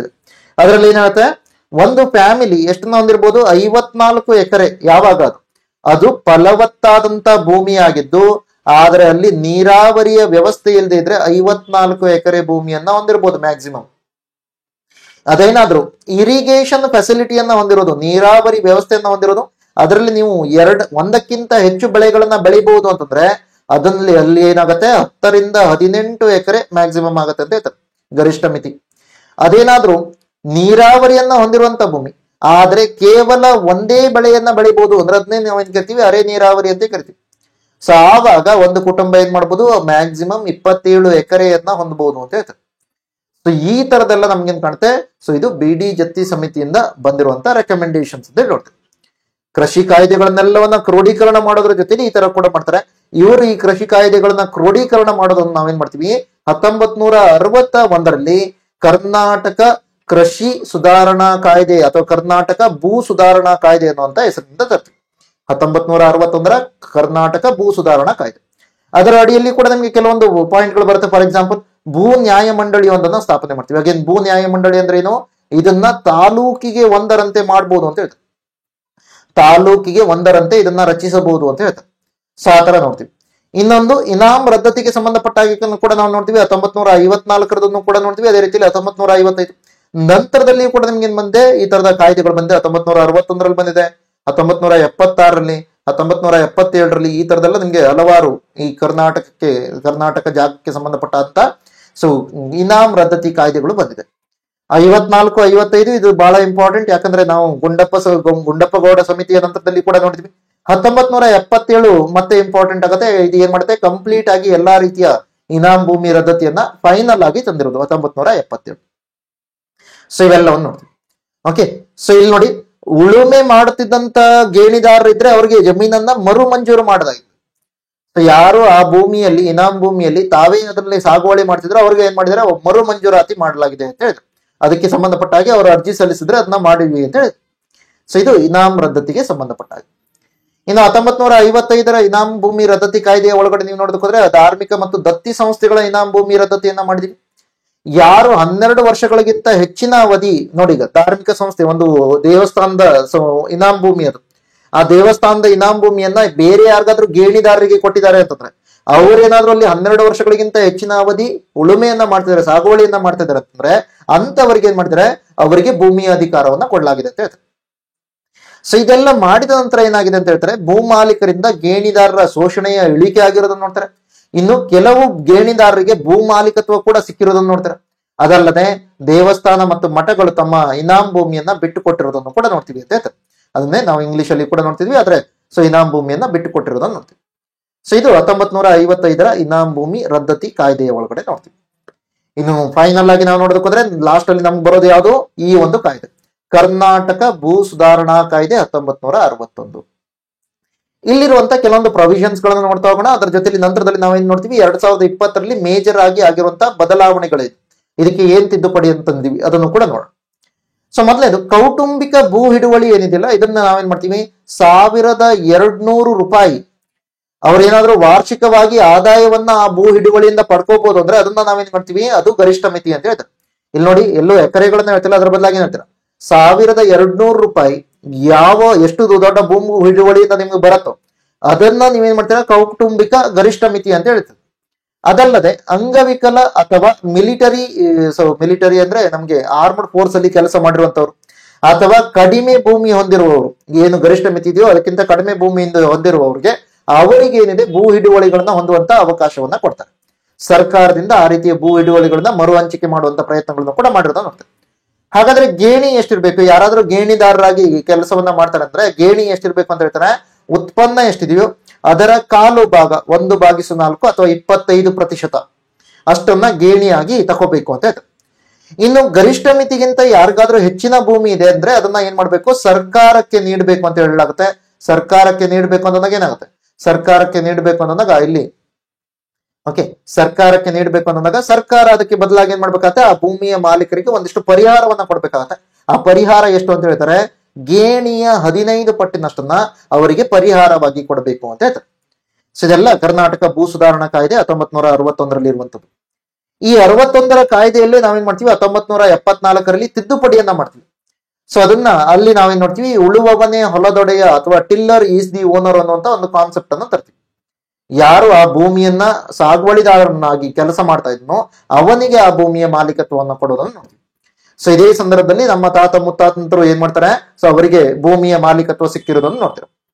ಕಾಗೋಡು ಸತ್ಯಾಗ್ರಹದಲ್ಲಿ ಈ ಒಂದು ಪರ್ಟಿಕ್ಯುಲರ್ ಆದಂತ ಪರಿಕಲ್ಪನೆ ಹುಟ್ಟತ್ತೆ. ನಂತರದಲ್ಲಿ 1974ರ ಸಂದರ್ಭದಲ್ಲಿ ನಾವೇನ್ ನೋಡ್ತೀವಿ, ಸೊ ಈ ರೀತಿಯ ಕೆಲಸ ಆಗಿರೋದು ನೋಡ್ತೀರಾ. ಆ ಸಂದರ್ಭದಲ್ಲಿ ಕೇಂದ್ರ ಸರ್ಕಾರದಲ್ಲಿ ನಾವೇನ್ ನೋಡ್ತೀವಿ, ಇಂದಿರಾ ಗಾಂಧಿ ಅವರ ಒಂದು ಸರ್ಕಾರವನ್ನು ನೋಡಿದ್ರೆ ಕರ್ನಾಟಕದಲ್ಲಿ ದೇವರಾಜ ಅರಸ್ ಅವರ ನೇತೃತ್ವದಲ್ಲಿರುವಂತಹ ಸರ್ಕಾರವನ್ನು ನೋಡ್ತೀವಿ. ಸೊ ಇದಕ್ಕೆ ಪರ್ಟಿಕ್ಯುಲರ್ ಆದಂತಹ ಹೆಸರೇನು, ಕರ್ನಾಟಕ ಭೂ ಸುಧಾರಣಾ ಕಾಯ್ದೆ 1974 ಅಂತ ಹೇಳ್ತೀವಿ. ಅಂದ್ರೆ 1961ರ ಭೂ ಸುಧಾರಣಾ ಕಾಯ್ದೆಯಲ್ಲಿ ಆಗಿರುವಂತಹ ಒಂದು ತಿದ್ದುಪಡಿ, 1974ರಲ್ಲಿ ಆಗಿರುವಂತಹ ತಿದ್ದುಪಡಿ. ಸೊ ಅದರ ಜೊತೆಯಲ್ಲಿ ಪ್ರತಿ ತಾಲೂಕಿಗೆ ಒಂದರಂತೆ ಅಥವಾ ತಾಲೂಕಿಗೆ ಒಂದರಂತೆ ಭೂ ನ್ಯಾಯ ಮಂಡಳಿಗಳನ್ನ ರಚನೆ ಮಾಡಿ ಅಂತ ಹೇಳ್ತಾರೆ. ಅಂದ್ರೆ ಇದಕ್ಕೆ ಸಂಬಂಧಪಟ್ಟ ಹಾಗೆ ಭೂಮಿಗೆ ಸಂಬಂಧಪಟ್ಟ ಹಾಗೆ ಏನಾದ್ರೂ ಮರುಹಂಚಿಕೆಗೆ ಸಂಬಂಧಪಟ್ಟಂತ ಕ್ವಶನ್ಸ್ ಗಳಿದ್ರೆ ಅದನ್ನ ಏನ್ ಮಾಡ್ಬೋದು, ಈ ಭೂ ನ್ಯಾಯ ಮಂಡಳಿಯಲ್ಲಿ ನೀವು ಪ್ರಶ್ನೆ ಮಾಡ್ಬೋದು. ಸೊ ಅದಕ್ಕೆ ಸಂಬಂಧಪಟ್ಟ ಹಾಗೆ ವಾದ ವಿವಾದಗಳನ್ನ ಕೇಳ್ಕೊಂಡು ಅವರು ಅದನ್ನ ತೀರ್ಪನ್ನ ಕೊಡ್ತಾರೆ ಅಂತ, ಅದು ಭೂ ನ್ಯಾಯ ಮಂಡಳಿಗೆ ಸಂಬಂಧಪಟ್ಟ. ಸೊ ಇನ್ನು ಭೂ ಸುಧಾರಣಾ ಕಾಯ್ದೆ 1961 ನಾವೇನಾದ್ರೂ ನೋಡ್ತೀವಿ ಅಂತಂದ್ರೆ ಇಲ್ಲಿ ಏನ್ ನೋಡ್ಬೋದು, ಸೊ 1900 ಓಕೆ, ಸೊ ಇದು 1961ರ ಭೂ ಸುಧಾರಣಾ ಕಾಯ್ದೆ ಈ ತರ ನಿಮ್ಗೆ ಕಾಣುತ್ತೆ. 1962ರಲ್ಲಿ ಇದನ್ನ ಅಂಗೀಕಾರ ಮಾಡ್ತೀವಿ ಮಾರ್ಚ್ ಅಲ್ಲಿ. ಸೊ ಅದು ಪ್ರಾರಂಭವಾಗಿರೋದು ಕೂಡ ಅಲ್ಲಿಂದದೆ. 5 ಮಾರ್ಚ್ 1962ರಿಂದ ಇದು ಅಂಗೀಕಾರ ಆಗಿ ಏನಾಗ್ತಿದೆ, ಸೊ ಜಾರಿಗೆ ಬರ್ತಾ ಇದೆ. 1961ರಲ್ಲಿ ಕಾಯ್ದೆ ಪಾಸ್ ಆಗಿದೆ, 62ರಲ್ಲಿ ಏನಾಗ್ತಿದೆ, ಇದು ಅಂಗೀಕಾರ ಆಗಿ ಇದೇನಾಗ್ತಿದೆ, ಜಾರಿಗೆ ಬರ್ತಾ ಇದೆ ಅಂತ ಹೇಳ್ತೀವಿ. ಸೊ ಈ ಲ್ಯಾಂಡ್ ರಿಫಾರ್ಮ್ಸ್ ಆಕ್ಟ್ ಅಲ್ಲಿ ನಾವೇನಾದ್ರೂ ನೋಡೋಕೋದ್ರೆ ಟೋಟಲ್ ಆಗಿ ಎಷ್ಟು ಸೆಕ್ಷನ್ಸ್ ಗಳಿದಾವೆ, 142 ಸೆಕ್ಷನ್ಸ್ ಗಳಿದಾವೆ. 3 ಶೆಡ್ಯೂಲ್ ಗಳನ್ನು ಕೂಡ ನಾವು ನೋಡ್ತೀವಿ. ಅಗೇನ್ ಈಚ್ ಇಂಡಿವಿಜುವಲ್ ಆಗಿ ನಾವು ಬಹಳ ಡಿಟೇಲ್ ಆಗಿ ಸೊ ನೋಡೋ ಅವಶ್ಯಕತೆ ಇಲ್ಲ, ಆದ್ರೆ ನಾನು ಕೆಲವೊಂದು ಇಂಪಾರ್ಟೆಂಟ್ ಆದಂತಹ ಪಾಯಿಂಟ್ ಗಳನ್ನ ತರುವಂತ ಪ್ರಯತ್ನ ಮಾಡ್ತೀನಿ. ಸೊ ಇದರ ವ್ಯಾಖ್ಯಾನಗಳ ಒಳಗಡೆ ಮೊದಲನೇದಾಗಿ ಏನ್ ಹೇಳ್ತೀವಿ, ಕೃಷಿ ಅಂದ್ರೆ ಏನು, ಕೃಷಿ ಭೂಮಿ ಅಂತಂದ್ರೆ ಏನು, ಅಥವಾ ಅಗ್ರಿಕಲ್ಚರ್ ಅಂದ್ರೆ ಏನು ಅಂತಂದಾಗ ಇದ್ರ ಒಳಗಡೆ ಇದೆಲ್ಲ ಇದೆ ಅಂತ ಹೇಳ್ತಾರೆ. ಕೃಷಿಗೆ ಸಂಬಂಧಪಟ್ಟಂತ ಚಟುವಟಿಕೆಗಳು ಅದೇನಾಗಿರ್ಬೋದು, ಸೊ ಅದು ಜಲಚರಕ್ಕೆ ಸಂಬಂಧಪಟ್ಟ ಹಾಗೆ ಅಥವಾ ಜಲ ವ್ಯವಸ್ಥೆಗೆ ಸಂಬಂಧಪಟ್ಟ ಹಾಗೆ ಅಕ್ವಾಕಲ್ಚರ್ ಆಗಿರ್ಬೋದು, ತೋಟಗಾರಿಕೆ ಆಗಿರ್ಬೋದು, ಅಥವಾ ಬೆಳೆಗಳು, ಹುಲ್ಲು ಅಥವಾ ಉದ್ಯಾನ ಉತ್ಪನ್ನಗಳನ್ನ ಹೆಚ್ಚಿಸುವಂತಹ ಕೆಲಸಗಳಾಗಿರ್ಬೋದು, ಅಥವಾ ಉದ್ಯಾನ ಉತ್ಪನ್ನಗಳಿಗೆ ಸಂಬಂಧಪಟ್ಟಂತ ಕೆಲಸಗಳಾಗಿರ್ಬೋದು, ಹೈನುಗಾರಿಕೆ ಆಗಿರ್ಬೋದು, ಕೋಳಿ ಸಾಕಣೆ, ಜಾನುವಾರುಗಳ ಸಂತಾನೋತ್ಪತ್ತಿಗೆ ಸಂಬಂಧಪಟ್ಟ ಹಾಗಾಗಿರ್ಬೋದು, ಅಥವಾ ಮೇಯಿಸುವಿಕೆ ಗ್ರೇಜಿಂಗ್ಗೆ ಸಂಬಂಧಪಟ್ಟ ಹಾಗೆ. ಅದೇ ರೀತಿಯಲ್ಲಿ ಕೃಷಿ ಆಧಾರಿತ ಕೈಗಾರಿಕೆಗಳಾಗಿರ್ಬೋದು, ಅಗ್ರೋ ಪ್ರೊಸೆಸಿಂಗ್ ಇಂಡಸ್ಟ್ರಿಗಳಾಗಿರ್ಬೋದು, ಅಂದ್ರೆ ಕೃಷಿ ಉತ್ಪನ್ನಗಳನ್ನ ಸೊ ಅವುಗಳನ್ನ ನಮ್ಗೇನಾದ್ರೂ ಪ್ರೊಸೆಸ್ ಮಾಡುವಂತ ಕೈಗಾರಿಕೆಗಳಾಗಿರ್ಬೋದು, ಅಥವಾ ಬೇರೆ ಯಾವುದೇ ರೀತಿಯ ಸುಗ್ಗಿಯ ನಂತರದ ಅಥವಾ ಪೋಸ್ಟ್ ಹಾರ್ವೆಸ್ಟ್ ಆಪರೇಷನ್ಸ್ ಅಥವಾ ಅಗ್ರಿ ಇನ್ಫ್ರಾಸ್ಟ್ರಕ್ಚರ್ ಅಂತ ಹೇಳ್ತೀವಿ. ಕೃಷಿ ಮೂಲ ಸೌಕರ್ಯ. ಸುಗ್ಗಿಯ ನಂತರ ಅಂದ್ರೆ ಏನು, ಕಟಾವಿನ ನಂತರದಲ್ಲಿ ನೀವನ್ನ ಸೇಕರಣೆ ಮಾಡ್ತೀರಾ ಅಥವಾ ಅದನ್ನೇನಾದ್ರೂ ಸೊ ನೀವು ಮೌಲ್ಯವರ್ಧನೆ ಮಾಡ್ತೀರಾ, ಅದೆಲ್ಲ ಕೆಲಸಗಳನ್ನ ಹೇಳ್ತೀರಿ. ಸೊ ಅದೆಲ್ಲವನ್ನ ತಗೋತಿದ್ರೆ, ಆದ್ರೆ ಇವುಗಳನ್ನ ನೀವು ಆರಾಮಾಗಿ ಹೇಳ್ತೀರಾ. ಆದ್ರೆ ನಾನು ಯಾಕೆ ತಗೊಂಡಿದ್ದೀನಿ ಈ ಪರ್ಟಿಕ್ಯುಲರ್ ಅಂತ ವ್ಯಾಖ್ಯಾನವನ್ನ ಅಂತ ಕೇಳಿದಾಗ ಇದರಲ್ಲಿ ಪರ್ಟಿಕ್ಯುಲರ್ ಆಗಿ ಮೆನ್ಷನ್ ಮಾಡ್ತಿದ್ದಾರೆ. ಇದನ್ನ ಬಿಟ್ಟು ಅಂತ ಹೇಳ್ಕೊಂಡು, ಯಾವ್ದನ್ನ ಬಿಟ್ಟು ಅಂತ ಕೇಳಿದಾಗ ಕಟ್ಟಿಂಗ್ ಆಫ್ ವುಡ್, ಇದನ್ನ ಬಿಟ್ಟು ಮರವನ್ನ ಕತ್ತರಿಸೋದೇನಿಲ್ಲ, ಇದನ್ನೊಂದನ್ನ ಬಿಟ್ಟು ಉಳಿದದನ್ನ ಕೃಷಿ ಅಂತೇಳಿ ತಗೋತೀವಿ ಅಂತ. ಯಾಕಂದ್ರೆ ನಿಮ್ಗೆ ಕನ್ಫ್ಯೂಸ್ ಮಾಡೋದಕ್ಕೆ ಅದನ್ನ ಏನ್ ಮಾಡ್ಬೋದು, ಆಪ್ಷನ್ ಒಳಗಡೆ ಸೇರಿಸಬಹುದು. ಅದಕ್ಕಾಗಿ ಹೇಳ್ತೀನಿ, ಮರ ಒಂದನ್ನ ಕತ್ತರಿಸೋದನ್ನ ಬಿಟ್ಟು ಉಳಿದೆಲ್ಲವನ್ನ ಕೃಷಿ ಅಂತೇಳಿ ತಗೋತಿದ್ದೀರಾ ಅಂತ. ಸೊ ಅದನ್ನ ಅಗ್ರಿಕಲ್ಚರ್ ಅಂತ ತಗೋತೀವಿ. ಅದಲ್ಲದೆ ಗೇಣಿದಾರರಲ್ಲಿ 2 ರೀತಿಯ ಗೇಣಿದಾರ ಅಂತ ಹೇಳ್ತಾರೆ. ಒಬ್ಬರನ್ನ ಶಾಶ್ವತ ಗೇಣಿದಾರ ಮತ್ತೆ ರಕ್ಷಿತ ಗೇಣಿದಾರ ಅಂತ ಹೇಳ್ತೀವಿ. ಪರ್ಮನೆಂಟ್ ಟೆನೆಂಟ್ ಅಂದ್ರೆ ಯಾರು, ಯಾರ ಹೆಸರು ಅಥವಾ ಯಾರ ತಂದೆ ತಾಯಿ ಆಗಿರ್ಬೋದು ಅಥವಾ ಮಕ್ಕಳ ಹೆಸರುಗಳು ಇದು ಲ್ಯಾಂಡ್ ರೆಕಾರ್ಡ್ ನ ಒಳಗಡೆ ಸೇರಿದೆಯೋ ಅವರನ್ನ ಏನ್ ಕರಿತೀವಿ, ಪರ್ಮನೆಂಟ್ ಟೆನೆಂಟ್ ಅಂತ ಕರಿತೀವಿ. ಈಗ ಆ ಭೂಮಿಯ ಮಾಲೀಕತ್ವ ಅವ್ರಿಗೆ ಬಂದಾಗ್ಯದ, ಅವರನ್ನ ನೀವೇನ್ ಕರಿತೀರಾ ಶಾಶ್ವತ ಗೇಣಿದಾರ ಅಂತ ಕರಿತೀವಿ. ಇನ್ನು ರಕ್ಷಿತ ಗೇಣಿದಾರ ಅಂದ್ರೆ ಯಾರಿಗೆ ಇಲ್ಲಿಂದ ಪ್ರೊಟೆಕ್ಷನ್ ಅನ್ನ ಕೊಡ್ತಿದೀವಿ ಅಂತಂದ್ರೆ, ಈ ಒಂದು ಆಕ್ಟ್ ಅಡಿಯಲ್ಲಿ ಯಾರು 12 ವರ್ಷಗಳಿಗಿಂತ ಹೆಚ್ಚು ಒಂದು ಭೂಮಿಯನ್ನ ಉಳುಮೆ ಮಾಡ್ತಾ ಇದ್ರು, ಸಾಗುವಳಿ ಮಾಡ್ತಾ ಇದ್ರು, ಅವರನ್ನ ಪ್ರೊಟೆಕ್ಟೆಡ್ ಟೆನೆಂಟ್ ಅಂತ ಹೇಳ್ತಾರೆ, ರಕ್ಷಿತ ಗೇಣಿದಾರ. ಸೊ ಮತ್ತೊಂದು ಯಾವುದು, ಸ್ತ್ರೀಧನ ಭೂಮಿ ಅಂತ ಕರಿತೀವಿ. ಸ್ತ್ರೀಧನ ಲ್ಯಾಂಡ್ ಅಂದ್ರೆ ಏನು, ಒಬ್ಬ ಹೆಣ್ಣು ಮಗಳು ಅವಳದೇ ಹೆಸರಿನಲ್ಲಿ ಹೊಂದಿರುವಂತ ಯಾವ್ದಾದ್ರು ಭೂಮಿ ಇದ್ರೆ ಅದನ್ನ ಏನ್ ಕರಿತೀವಿ, ಸ್ತ್ರೀಧನ ಭೂಮಿ ಅಂತ ಕರಿತೀವಿ, ಸ್ತ್ರೀಧನ ಲ್ಯಾಂಡ್. ಸೊ ಇವೆಲ್ಲ ಕೆಲವೊಂದು ಪಾಯಿಂಟ್ಗಳು ಅದರ ಒಳಗಡೆ ಬಂದಿರುವಂತದ್ದು. ಅದಕ್ಕಾಗಿ ಸೊ ಇನ್ನು ಸ್ವಲ್ಪ ಮಟ್ಟಿಗೆ ಮಾಹಿತಿಯನ್ನು ಕೊಡ್ತೀನಿ. ಇದು ಯಾವ್ದು ಅಂತ ಕೇಳಿದಾಗ 2015ರ ಅಮೆಂಡ್ಮೆಂಟ್ ಅನ್ನ ಮೊದಲು ನೋಡಿ. ಸೊ 2015ರ ಅಮೆಂಡ್ಮೆಂಟ್ ಗಿಂತ ಮೊದಲು ಕೃಷಿ ಭೂಮಿಯನ್ನ ಕೃಷಿಕರಲ್ಲದವರು ಕೊಂಡುಕೊಳ್ಳೋದಕ್ಕೆ ಯಾವುದೇ ರೀತಿಯಾದಂತಹ ಪ್ರೊವಿಷನ್ ಇರಲಿಲ್ಲ. 2015ರಲ್ಲಿ ಏನ್ ಮಾಡ್ತೀವಿ, ಪ್ರೊವಿಷನ್ ಅನ್ನ ಕೊಡ್ತೀವಿ. ಆ ಪ್ರೊವಿಷನ್ ಅನ್ನ ಕೊಟ್ಟಾಗ ಏನ್ ಮಾಡ್ತೀವಿ, 2 ಲಕ್ಷಕ್ಕಿಂತ ವಾರ್ಷಿಕ ಆದಾಯ ಕಡಿಮೆ ಇರುವಂತ ಕುಟುಂಬದವರು ಮಾತ್ರ ಕೃಷಿ ಭೂಮಿಯನ್ನ ಕೊಳ್ಳಬಹುದು, ಅವರು ಕೃಷಿಕರಲ್ಲದಿದ್ದರೂ ಕೂಡ ಕೊಳ್ಳಬಹುದು ಅಂತ ಹೇಳ್ತೀವಿ 2015ರಲ್ಲಿ. 2017ರಲ್ಲಿ ಏನ್ ಮಾಡ್ತೀವಿ, ಇದನ್ನ ಮತ್ತು ಜಾಸ್ತಿ ಮಾಡ್ತೀವಿ. ಯಾರು 25 ಲಕ್ಷಕ್ಕಿಂತ ಕಡಿಮೆ ಆದಾಯವನ್ನ ಹೊಂದಿದಾರೋ ಅಂತವ್ರು ಏನ್ ಮಾಡ್ಬೋದು, ಕೃಷಿಕರಲ್ಲದೇ ಇದ್ರೂ ಕೂಡ ಕೃಷಿ ಭೂಮಿಯನ್ನ ಖರೀದಿ ಮಾಡಬಹುದು ಅಂತ ಹೇಳ್ತೀವಿ. ಸೊ ಇದು 2 ಪಾಯಿಂಟ್ಗಳು ನಿಮ್ಗೆ ನೆನಪದೆ. ಸೊ ಈಗ 2020ರ ತಿದ್ದುಪಡಿಯಲ್ಲಿ ಏನ್ ಮಾಡ್ತೀವಿ, ಇದನ್ನ ತೆಗೆದು ಹಾಕಿದೀವಿ. ಅಂದ್ರೆ ಈಗ ನೀವು 25 ಲಕ್ಷಕ್ಕಿಂತ ಕಡಿಮೆ ಆದಾಯವನ್ನು ಹೊಂದಿದ್ರೆ ಮಾತ್ರ ಪರ್ಚೇಸ್ ಮಾಡ್ಬೇಕು ಅಂತ ಹೇಳಿಲ್ಲ, ಯಾರು ಬೇಕಾದನ್ನು ಪರ್ಚೇಸ್ ಮಾಡಬಹುದು. ಅವರ ಆದಾಯ ಎಷ್ಟೇ ಇದ್ರು ಅವ್ರು ಏನ್ ಮಾಡ್ಬೋದು, ಕೃಷಿ ಭೂಮಿಯನ್ನ ಪರ್ಚೇಸ್ ಮಾಡಬಹುದು. ಅವರು ಕೃಷಿಕರಲ್ಲದೇ ಇದ್ರು ಕೂಡ, ಸೊ ಅವರ ಆದಾಯ ಬಹಳ ಜಾಸ್ತಿ ಇದೆ ಅಂದ್ರೂ ಕೂಡ ಅವ್ರು ಏನ್ ಮಾಡ್ಬೋದು, ಕೃಷಿ ಭೂಮಿಯನ್ನ ಖರೀದಿ ಮಾಡಬಹುದು. ಸೊ ಅದನ್ನ ನಾವೆಲ್ಲಿ ನೋಡ್ತೀವಿ, 79A, 79B ಮತ್ತೆ 79C ಅಲ್ಲಿ ನೋಡ್ತಿದ್ವಿ. ಅದನ್ನ ಈಗ ಏನ್ ಮಾಡಿದ್ವಿ, 2020ರ ತಿದ್ದುಪಡಿಯಲ್ಲಿ ತೆಗೆದು ಹಾಕಲಾಗಿದೆ. 79A, 79B ಮತ್ತೆ 79C ಇದು 3 ಒಂದು ಸೆಕ್ಷನ್ ಅನ್ನ ಈ ಒಂದು ಪರ್ಟಿಕ್ಯುಲರ್ ಅಂತ ಆಕ್ಟ್ ನ ಒಳಗಡೆ ತೆಗೆದಾಕಿದ್ದಾರೆ. ಲ್ಯಾಂಡ್ ರಿಫಾರ್ಮ್ಸ್ ಆಕ್ಟ್ 1961ರಲ್ಲಿ ಏನಿದೆಯಲ್ಲ ಅದರಲ್ಲಿ 20ರ ತಿದ್ದುಪಡಿಯನ್ನ ಮಾಡಿದಾಗ ಇದು 3ಅನ್ನ ತೆಗೆದಾಕಿದ್ದಾರೆ. ಹೊಸದಾಗಿ ಯಾವ್ದನ್ನ ಸೇರಿಸಿದ್ದಾರೆ ಅಂತ ಕೇಳಿದಾಗ 80A ಅನ್ನ ಸೇರಿಸಲಾಗಿದೆ. ಸೊ 80A ಈ ಒಂದು ಸೆಕ್ಷನ್ ಅನ್ನ ಸೇರಿಸಲಾಗಿದೆ. ಈಗ 79A, 79B ಮತ್ತೆ 79C ಏನಿತ್ತು ಅನ್ನೋದನ್ನ ಒಂದ್ಸಲ ನೋಡೋಣ. ಸೊ ಅದನ್ನ ಇಂಗ್ಲಿಷ್ ಅಲ್ಲಿ ಯಾರಾದ್ರೂ ಓದಿದ್ರೆ ಅಂದ್ರೆ ಅವರು ಇದನ್ನ ಓದ್ಬೋದು. ನಾನು ಕನ್ನಡದಲ್ಲಿ ತಗೋತೀನಿ. ಸೊ ಇಲ್ಲಿ ನೀನು ನಿರ್ದಿಷ್ಟ ವ್ಯಕ್ತಿಗಳಿಂದ ಭೂಮಿಯನ್ನ ಸ್ವಾಧೀನ ಪಡಿಸಿಕೊಳ್ಳೋದನ್ನ ನಿಷೇಧಿಸಲಾಗಿತ್ತು. ಯಾವ್ದ್ರಲ್ಲಿ, 79A ನಲ್ಲಿ. ಆದ್ರೆ ನೆನಪಲ್ಲಿರ್ಲಿ, ಈಗ ಏನ್ ಮಾಡಿದ್ದಾರೆ, ಇದನ್ನು ತೆಗೆದುಹಾಕಿದ್ದಾರೆ. 2015ರ ಒಂದು ತಿದ್ದುಪಡಿಯ ಕಾಯ್ದೆಯ ಪ್ರಕಾರ ನೀವೇನಾದ್ರೂ ನೋಡ್ತೀರಾ ಅಂತಂದ್ರೆ 2 ಲಕ್ಷ ರೂಪಾಯಿಗಳಿಂತ ಕಡಿಮೆ ಇರುವವರು ಮಾತ್ರ ಕೃಷಿ ಭೂಮಿಯನ್ನ ತೆಗೆದುಕೊಳ್ಬಹುದು. ಸೊ ಅವ್ರೇನಾಗಿರ್ಬೋದು, ಕೃಷಿಕರ ಅಲ್ಲದೇ ಇದ್ದರೂ ಕೂಡ ಅವರು ಅರ್ಹರಾಗಿದ್ರು. 2 ಲಕ್ಷ ರೂಪಾಯಿಗಿಂತ ಜಾಸ್ತಿ ಇದ್ರೆ ಅವರು ಏನಾಗಿದ್ರು, ಅವರು ಅರ್ಹರಲ್ಲದಿದ್ರು. 2017ರಲ್ಲಿ ಇದಕ್ಕೆ ಬದಲಾವಣೆಯನ್ನ ಮಾಡಿದ್ವಿ. ಅದನ್ನ ಏನ್ ಮಾಡಿದ್ವಿ, 25 ಲಕ್ಷಕ್ಕೆ ಏರಿಕೆ ಮಾಡಿದ್ವಿ. ಸೊ ಈಗ ಏನ್ ಹೇಳ್ತಿದ್ರ, 2020ರ ಒಂದು ಚೇಂಜಸ್ ಅಲ್ಲಿ ಸೊ ಇದನ್ನ ತೆಗೆದು ಹಾಕಿದಿರ ಅಂತ ಹೇಳ್ತೀರಾ. ತೆಗೆದು ಹಾಕಿದಿರ ಅಂದ್ರೆ ಏನು, ಯಾರು ಬೇಕಾದ್ರೂ ಖರೀದಿ ಮಾಡಬಹುದು, ಅವರ ಆದಾಯ ಅಷ್ಟೇ ಇರಬೇಕು ಇಷ್ಟೇ ಇರಬೇಕು ಅನ್ನೋದಕ್ಕೆ ನಾವು ಏನು ಮಾಡಿಲ್ಲ, ನಿರ್ಬಂಧಗಳನ್ನ ಹೇರಿಲ್ಲ ಅಂತ ಹೇಳ್ತೀವಿ. ಇದು 79A ಯಲ್ಲಿ. 79B ನೋಡೋಣ. 79B ಅಲ್ಲಿ ಏನ್ ಹೇಳ್ತಾರೆ, ಕೆಲವೊಂದು ವ್ಯಕ್ತಿಗಳು ಅಥವಾ ಕೆಲವೊಂದು ರೀತಿಯ ಸಂಸ್ಥೆಗಳು ಕೃಷಿ ಭೂಮಿಯನ್ನ ಹಿಡಿದಿಟ್ಟುಕೊಳ್ಳೋದನ್ನು ನಿಷೇಧ ಮಾಡಿದ್ವಿ. ಸೊ ಆದ್ರೆ ಈಗ ಏನ್ ಮಾಡ್ತೀರಾ, ಇದನ್ನು ಕೂಡ ತೆಗೆದಾಕಿದ್ರ. ಅಂದ್ರೆ ಏನಿತ್ತು ನೋಡಿದ್ರ, ಸೊ ವೈಯಕ್ತಿಕವಾಗಿ ಭೂಮಿಯನ್ನ ಸಾಗುವಳಿ ಮಾಡುವ ವ್ಯಕ್ತಿಯನ್ನ ಹೊರತುಪಡಿಸಿ ಬೇರೆ ಯಾವುದೇ ವ್ಯಕ್ತಿ ಭೂಮಿಯನ್ನ ಹೊಂದಿದ್ರೆ ಸೊ ಆವಾಗ ಅವನಿಗೆ ಅರ್ಹತೆ ಇರಲಿಲ್ಲ ಅಂತ ಹೇಳ್ತೀವಿ. ಯಾರು ಅಲ್ಲಿ ಸಾಗುವಳಿ ಮಾಡ್ತಾ ಇದ್ದಾರೋ ಅಂತಹ ವ್ಯಕ್ತಿ ಮಾತ್ರ ಏನ್ ಮಾಡ್ಬೋದು, ಕೃಷಿ ಭೂಮಿಯನ್ನ ಹೊಂದಿರ್ಬೋದು. ಯಾರು ಅಲ್ಲಿ ಸಾಗುವಳಿ ಮಾಡಲ್ಲೋ ಅಂತವ್ರಿಗೆ ಏನಿರಬಾರ್ದು, ಕೃಷಿ ಭೂಮಿ ಇರಬಾರ್ದು ಅಂತ ಹೇಳಿದ್ರು. ಹಾಗಾದ್ರೆ ಮತ್ತೆ ಯಾವ ರೀತಿ ಇದು, ಶೈಕ್ಷಣಿಕ, ಧಾರ್ಮಿಕ ಅಥವಾ ದತ್ತಿ ಸಂಸ್ಥೆಗಳು ಅಥವಾ ಸಮಾಜ ಅಥವಾ ಟ್ರಸ್ಟ್ ಇವುಗಳು ಕೂಡ ಏನು ಮಾಡಬಾರ್ದು, ಇವುಗಳು ಕೂಡ ಈ ತರದನ್ನ ಹೊಂದಿರಬಾರ್ದು ಅಂತ ಹೇಳ್ತೀವಿ. ಅದಲ್ಲದೆ ಒಂದು ಕಂಪನಿ ಕೂಡ ಏನ್ ಮಾಡಬಾರ್ದಿತ್ತು, ಈ ಭೂಮಿಯನ್ನ ಕೃಷಿ ಭೂಮಿಯನ್ನ ಹೊಂದೋದಕ್ಕೆ ಅವಕಾಶ ಇರಲಿಲ್ಲ. ಸಂಘಟಿತ ಅಥವಾ ಇಲ್ಲದಿದ್ರು ಅವಿಭಕ್ತ ಕುಟುಂಬ ಅಲ್ಲದೇ ಇರುವಂತ ಬೇರೆ ಯಾವ್ದಾದ್ರು ಸಂಸ್ಥೆ ಇದೆ ಅಂದ್ರೆ, ವ್ಯಕ್ತಿಗಳ ಸಂಘ ಅಥವಾ ಇತರೆ ಸಂಸ್ಥೆಗಳಿದ್ರೆ ಅವುಗಳು ಕೂಡ ಭೂಮಿಯನ್ನ ಕೃಷಿ ಭೂಮಿಯನ್ನ ಹೊಂದೋದಕ್ಕೆ ಅವಕಾಶ ಇರಲಿಲ್ಲ. ಅದಲ್ಲದೆ ಸೊ ಈ ತರದ ಸಹಕಾರಿ ಫಾರ್ಮ್ ಅನ್ನ ಹೊರತುಪಡಿಸಿ ಉಳಿದಂತ ಯಾವ್ದಾದ್ರು ಸಹಕಾರ ಸಂಘ ಇದ್ರೆ ಅವರಿಗೂ ಕೂಡ ಏನಿರಲಿಲ್ಲ, ಅವಕಾಶ ಇರಲಿಲ್ಲ. ಕ್ಲಿಯರ್ ಆಗಿ ಅರ್ಥ ಮಾಡ್ಕೊಳ್ಳಿ. ಇವರಿಗೆ ಎಲ್ಲರಿಗೂ ಏನಿರಲಿಲ್ಲ, ಕೃಷಿ ಭೂಮಿಯನ್ನ ಹಿಡಿದಿಟ್ಟುಕೊಳ್ಳುವುದನ್ನ ಸೊ ಒಂದು ಹಿಡಿದಿಟ್ಟುಕೊಳ್ಳುವಂತ ಒಂದು ಅಧಿಕಾರ ಇರಲಿಲ್ಲ. ಅದನ್ನ ನಿಷೇಧ ಮಾಡಿದ್ರಿ ಅಂತ ಹೇಳ್ತೀವಿ. ಸೊ ಇಲ್ಲಿ ನಿಮ್ಗೆ ಹೇಳಿದಾಗ ಏನಾಗಿರುತ್ತೆ, ಒಂದ್ ಕಡೆ ನಿಷೇಧಿಸುವುದನ್ನು ಹೇಳ್ತೀರ, ಮತ್ತೊಂದು ಕಡೆ ಇವರು ಕಾನೂನುಬದ್ಧವಾಗಿರುವುದಿಲ್ಲ, ಈ ತರದೆಲ್ಲ ಬರುತ್ತೆ. ಅದಕ್ಕೆ ನಿಮ್ಗೆ ಏನಂದ್ರೆ ಕನ್ಫ್ಯೂಸ್ ಆಗುತ್ತೆ. ಅದಕ್ಕೆ ಹೇಳ್ತಿದ್ನಿ, ಮತ್ತೊಂದ್ಸಲ ರಿಪೀಟ್ ಮಾಡ್ತಾ ಇದ್ನಿ. ಯಾರು ವೈಯಕ್ತಿಕವಾಗಿ ಸಾಗುವಳಿ ಮಾಡ್ತಾರೋ ಅವರು ಮಾತ್ರ ಏನ್ ಮಾಡ್ಬೋದಿತ್ತು, ಕೃಷಿ ಭೂಮಿಯನ್ನ ಹೊಂದಿರ್ಬೋದಿತ್ತು. ಬೇರೆ ಅವ್ರಿಗೆ ಅವಕಾಶ ಇರಲಿಲ್ಲ. ಅದು ಕಂಪನಿ ಆಗಿರ್ಬೋದು, ಅಥವಾ ಸಂಘಗಳಾಗಿರ್ಬೋದು, ಸಹಕಾರ ಸಂಘಗಳಾಗಿರ್ಬೋದು, ಅವ್ರಿಗೆ ಆ ಒಂದು ಅಧಿಕಾರ ಇರಲಿಲ್ಲ ಕೃಷಿ ಭೂಮಿಯನ್ನ ಇಟ್ಕೊಳ್ಳೋದು. ಆದ್ರೆ ಈಗ 79B ಅನ್ನ ತೆಗೆದುಹಾಕಿದ್ರ ಅಂದ್ರೆ ಮೀನಿಂಗ್ ಏನು, ಅವರು ಕೂಡ ಭೂಮಿಯನ್ನ ಹೊಂದಬಹುದು ಅಂತೇಳಿ ಅರ್ಥ. 79B ಅನ್ನ ತೆಗೆದು ಹಾಕಿರೋದ್ರಿಂದಾಗಿ ಅವರು ಕೂಡ ಏನ್ ಮಾಡ್ಬೋದು, ಭೂಮಿಯನ್ನ, ಕೃಷಿ ಭೂಮಿಯನ್ನ ಹೊಂದಬಹುದು ಅಂತ. ಇನ್ನು 79C ಅನ್ನು ನೋಡೋಣ. 79C ಅಲ್ಲಿ ಏನಿದೆ, ಸೊ ಇಲ್ಲಿ 79A ಮತ್ತೆ 79B ಗೆ ಲಿಂಕ್ ಇದೆ. ಯಾರು 79A ಮತ್ತೆ 79B ಅಲ್ಲಿರುವಂತಹ ಈ ಒಂದು ಪ್ರೊವಿಷನ್ಗೆ ಅಗೇನೆಸ್ಟ್ ಆಗಿ ಹೋಗ್ತಾರೋ, ಅಲ್ಲೇನಾದ್ರೂ ತಪ್ಪನ್ನ ಮಾಡಿದಾರೋ ಅವರಿಗೆ ಹೇಗೆ ದಂಡವನ್ನ ವಿಧಿಸಬಹುದು ಅನ್ನೋದು ಇದ್ರ ಬದಲಿಗಿತ್ತು. ಆದ್ರೆ 79A ಮತ್ತೆ 79B ಅನ್ನ ತೆಗೆದು ಹಾಕಿದಿರ ಅಂದ್ರೆ ಮತ್ತೆ ಏನಾಯ್ತು, 79C ಗೆ ಯಾವುದೇ ರೀತಿಯ ಅರ್ಥ ಉಳಿಯಲ್ಲ. ಅದಕ್ಕಾಗಿ ಅದನ್ನು ಕೂಡ ತೆಗೆದು ಹಾಕಿದ್ವಿ ಅದಲ್ಲ.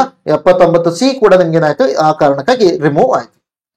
ಸೊ ಇನ್ ನೆಕ್ಸ್ಟ್ 80A ಅನ್ನ ಏನ್ ಮಾಡಿದೀವಿ, ಹೊಸದಾಗಿ ಸೇರಿಸಿದೀವಿ ಅಂತ ಹೇಳಿದ್ವಿ. ಸೊ ಇದನ್ನ ಸೇರಿಸಲಾಗಿದೆ ಅಂತ. ಹಾಗಾದ್ರೆ ಇದು ಯಾವ್ದಕ್ಕೆ ಸಂಬಂಧಪಟ್ಟಿದೆ, ಇದು ಯಾವುದಕ್ಕೆ ಸಂಬಂಧಪಟ್ಟಿದೆ ಅಂದಾಗ ಅನುಸೂಚಿತ ಜಾತಿ ಅಥವಾ ಅನುಸೂಚಿತ ಬುಡಕಟ್ಟು, ಅಥವಾ ಅದನ್ನ ಪರಿಶಿಷ್ಟ ಜಾತಿ ಪರಿಶಿಷ್ಟ ಬುಡಕಟ್ಟು ಅಂತ ಕೂಡ ಕರಿಬಹುದು. ಸೊ ಅವರಿಗೆ ಕೊಟ್ಟಿರುವಂತ ಭೂಮಿಯ ಮೇಲೆ ನಿರ್ಬಂಧ ಇದೆ. ಅದನ್ನ ನೀವು ಯಾರ್ಯಾರಿಗೂ ಅದನ್ನ ಮಾರುವ ಹಾಗಿಲ್ಲ. ಸೊ ಆ ಕೃಷಿ ಭೂಮಿಯನ್ನ ಅಥವಾ ಈ ಒಂದು ಬುಡಕಟ್ಟು ಭೂಮಿಗೆ ಸಂಬಂಧಪಟ್ಟ ಹಾಗೆ ಅನುಸೂಚಿತ ಜಾತಿ ಅಥವಾ ಅನುಸೂಚಿತ ಬುಡಕಟ್ಟುಗಳಿಗೆ ಸಂಬಂಧಪಟ್ಟಂತಹ ಭೂಮಿಯ ವರ್ಗಾವಣೆ, ಇದನ್ನ ಬೇರೆಯವರಿಗೆ ಮಾಡೋದಕ್ಕೆ ನಿರ್ಬಂಧವನ್ನ ಹೇರಲಾಗಿದೆ. ಸೊ ಅದು 80A ನ ಒಳಗಡೆ ಇದೆ. ಇದೇನ್ ಮಾಡುತ್ತೆ, ಸೊ ಈ ಒಂದು ಟ್ರೈಬಲ್ ಕಮ್ಯುನಿಟಿಗೆ ಸಂಬಂಧಪಟ್ಟಂತ ಪ್ರದೇಶಗಳನ್ನ ಅದನ್ನ ಸಂರಕ್ಷಣೆ ಮಾಡೋದಕ್ಕೆ ಹೆಲ್ಪ್ ಮಾಡುತ್ತೆ. ಸೊ ಆ ಕಾರಣಕ್ಕಾಗಿ 80A ನ ಏನ್ ಮಾಡಿದೀವಿ, ಇದನ್ನ ಇದ್ರ ಒಳಗಡೆ ಇನ್ಸರ್ಟ್ ಮಾಡಲಾಗಿದೆ. ಹೊಸದಾಗಿ ನಾವು ಇದನ್ನ 2020 ಸಂದರ್ಭದಲ್ಲಿ ಸೇರಿಸಿದೀವಿ ಅಂತ ಹೇಳ್ತಾ ಇದ್ದೀನಿ. ಸೊ ಇದು ನಿಮ್ಗೆ ಇದರ ಮೂರು. ಓಕೆ, ಸೊ ಇವಿಷ್ಟು ನಮ್ಗೆ ಲ್ಯಾಂಡ್ ರಿಫಾರ್ಮ್ಸ್ ಅಂದ್ರೆ ಏನು ಅನ್ನೋದಕ್ಕೆ. ಈಗ ಇದಕ್ಕೆ ಸಂಬಂಧಪಟ್ಟಾಗೆ ನಾವು ಏನನ್ನ ಡಿಸ್ಕಸ್ ಮಾಡಿದ್ವಿ, ಇದನ್ನ ತಲೆಯಲ್ಲಿ ಇಟ್ಕೊಂಡು ನೀವೇನಾದ್ರೂ ನೋಡ್ತೀರಾ ಅಂದ್ರೆ ಬಹಳ ಜನ ಹೇಳ್ಬೋದು ಇದು ಬರೀ ಗ್ರೂಪ್ ಸಿ ಅಷ್ಟೇ ಇದೆಯಾ ಅಂತ ಕೇಳಿದಾಗ, ಇಲ್ಲ, ಗ್ರೂಪ್ ಸಿ ಅಷ್ಟೇ ಅಲ್ಲ, ಗ್ರೂಪ್ ಸಿ ಅಲ್ಲಿ ಇದೊಂದು ಪಾರ್ಟ್ ನಿಜ. ಓಕೆ, ಸೊ ಈಗ ಸ್ಪೆಷಲ್ ಆಗಿ ಮೆನ್ಷನ್ ಮಾಡಿದ್ರೆ ಆ ಕಾರಣಕ್ಕೆ ಗೊತ್ತಿರುತ್ತೆ. ಆದ್ರೆ KS ಅಲ್ಲಿ ಆಲ್ರೆಡಿ ಇದ್ರ ಮೇಲೆ ಬಹಳಷ್ಟು ಸಲ ಪ್ರಶ್ನೆಗಳು ಬಂದಿರೋದನ್ನ ನೋಡ್ತೀರಾ. ಇವನ್ ಮೇನ್ಸ್ ಅಲ್ಲಿ ಲಾಸ್ಟ್ 2021ರಲ್ಲಿ ನಡೆದಿರುವಂತಹ ಮೇನ್ಸ್ ಎಕ್ಸಾಮ್ ಅಲ್ಲಿ ನಿಮ್ಗೆ ಏನಾಗಿದೆ, ಸೊ ಅಲ್ಲಿ ಎಸ್ಎ ಅಲ್ಲಿ ಇದ್ರ ಮೇಲೆ 125 ಮಾರ್ಕ್ಸ್ ಗಳಿಗೆ ಒಂದು ಎಸ್ಎ ಬಂದಿದೆ. ಅಲ್ಲಿ ಪರ್ಟಿಕ್ಯುಲರ್ ಆಗಿ ಟಾಪಿಕ್ ಅನ್ನ ಏನ್ ಕೊಟ್ಟಿದ್ದಾರೆ, ಕೃಷಿ ಉಳ್ಳವನಿಗಾಗಿ ಅಲ್ಲ, ಉಳುವ ಆಸಕ್ತನಿಗಾಗಿ ಇದನ್ನ ಕರ್ನಾಟಕ ಭೂ ಸುಧಾರಣಾ ಕಾಯ್ದೆ 2020ರ ತಿದ್ದುಪಡಿಯ ಆಧಾರದ ಮೇಲೆ ವಿಶ್ಲೇಷಿಸಿ ಅಂತ ಹೇಳಿದ್ದಾರೆ. ಸೊ ಆ ತರ ಎಲ್ಲ ನಿಮ್ಗೆ ಪ್ರಶ್ನೆಗಳು ಬರ್ಬೋದು. ಇವನ್ UPSC ಅಥವಾ IAS ಏನಿಲ್ಲ, ಇದರ ಒಳಗಡೆ ಕೂಡ ನಿಮ್ಗೆ ಏನಿದೆ, ಸೊ ಇದಕ್ಕೆ ಸಂಬಂಧಪಟ್ಟ ಹಾಗೆ ಲ್ಯಾಂಡ್ ರಿಫಾರ್ಮ್ಸ್ ನ ಬಗ್ಗೆ ಸಂಬಂಧಪಟ್ಟ ಹಾಗೆ ಪ್ರಶ್ನೆಗಳನ್ನ ಕೇಳಾಗುತ್ತೆ ಮೇನ್ಸ್ ಅಲ್ಲಿ ಹೆಚ್ಚಾಗಿ. ಸೊ ಆ ಕಾರಣಕ್ಕಾಗಿ ಈ ಟಾಪಿಕ್ ನಿಮ್ಗೆ ಬಹಳ ಇಂಪಾರ್ಟೆಂಟ್. ಆದ್ರೆ ಗ್ರೂಪ್ ಸಿ ಗಾಗಿ ಸ್ವಲ್ಪ ಸ್ಪೆಷಲ್ ಆಗಿ ನೀವು ನೋಡ್ತೀರಾ. ಸೊ ಅದರಲ್ಲಿ ಇತ್ತೀಚೆಗೆ ನಿಮ್ಗೆ ಅದನ್ನ ಹೆಚ್ಚಾಗಿ ಮೆನ್ಷನ್ ಮಾಡ್ತಾ ಇರೋದ್ರಿಂದಾಗಿ ಇವೆಲ್ಲ ಕಮಿಟಿಗಳು, ಸತ್ಯಾಗ್ರಹಗಳು ಏನ್ ನಡೆದಿದೆ ಅದಕ್ಕೆ ಸಂಬಂಧಪಟ್ಟ ಹಾಗೆ ಯಾರ್ಯಾರು ಬಹಳ ಇಂಪಾರ್ಟೆಂಟ್ ಆಗ್ತಾರೆ. ಸೊ ಇವೆಲ್ಲ ಪಾಯಿಂಟ್ಗಳು ನಿಮ್ಗೆ ಗ್ರೂಪ್ ಸಿ ಗೆ ಸಂಬಂಧಪಟ್ಟ ಹಾಗೆ ಇಂಪಾರ್ಟೆಂಟ್. ಓಕೆ, ಸೊ ಇವಿಷ್ಟನ್ನ ನಾವು ಈ ಒಂದು ಪರ್ಟಿಕ್ಯುಲರ್ ಅಂತ ಟಾಪಿಕ್ ನ ಒಳಗಡೆ ಅಥವಾ ಈ ವಿಡಿಯೋದಲ್ಲಿ ಡಿಸ್ಕಷನ್ ಮಾಡೋದಕ್ಕೆ ಟ್ರೈ ಮಾಡಿದ್ವಿ. ಈ ಒಂದು ಇನಿಷಿಯೇಟಿವ್ ನಿಮ್ಗೆ ಏನಾದ್ರೂ ಇಷ್ಟ ಆದ್ರೆ ದಯವಿಟ್ಟು ಏನ್ ಮಾಡಿ, ಸೊ ಲೈಕ್ ಮಾಡಿ. ಅದೇ ರೀತಿಯಲ್ಲಿ ನಿಮ್ಮ ಅಭಿಪ್ರಾಯಗಳನ್ನ ಕಾಮೆಂಟ್ ಬಾಕ್ಸ್ ಅಲ್ಲಿ ತಿಳಿಸಿ. ಸೊ ಮತ್ತೆ ನಿಮ್ಮ ಫ್ರೆಂಡ್ಸ್ ಗಳಿಗೆ ಇದನ್ನ ಶೇರ್ ಮಾಡೋದಕ್ಕೆ ಯಾವುದೇ ಕಾರಣಕ್ಕಾಗಿ, ಸೊ ಈ ಶೇರ್ ಮಾಡೋದಕ್ಕೆ ಏನಿಲ್ಲ, ಸೊ ಯಾವುದೇ ಕಾರಣಕ್ಕಾಗಿ ಮುಜುಗರ ಪಟ್ಕೊಳ್ಳೋದನ್ನ ಡೈರೆಕ್ಟ್ ಆಗಿ ಶೇರ್. ಇದರಿಂದ ಅವ್ರಿಗೂ ಕೂಡ ಬೆನಿಫಿಟ್ಸ್ ಆಗ್ಲಿ ಅಂತ ಹೇಳ್ತಾರೆ, ಅವ್ರಿಗೂ ಕೂಡ ಸಹಾಯ ಆಗಲಿ. ಧನ್ಯವಾದಗಳು. ಮತ್ತೆ ಸಿಗೋಣ ನೆಕ್ಸ್ಟ್ ವಿಡಿಯೋದಲ್ಲಿ. ಅಲ್ಲಿ ತನಕ ಎಲ್ಲರೂ ಕೂಡ ಆರಾಮಾಗಿರಿ. Take care, bye and see you.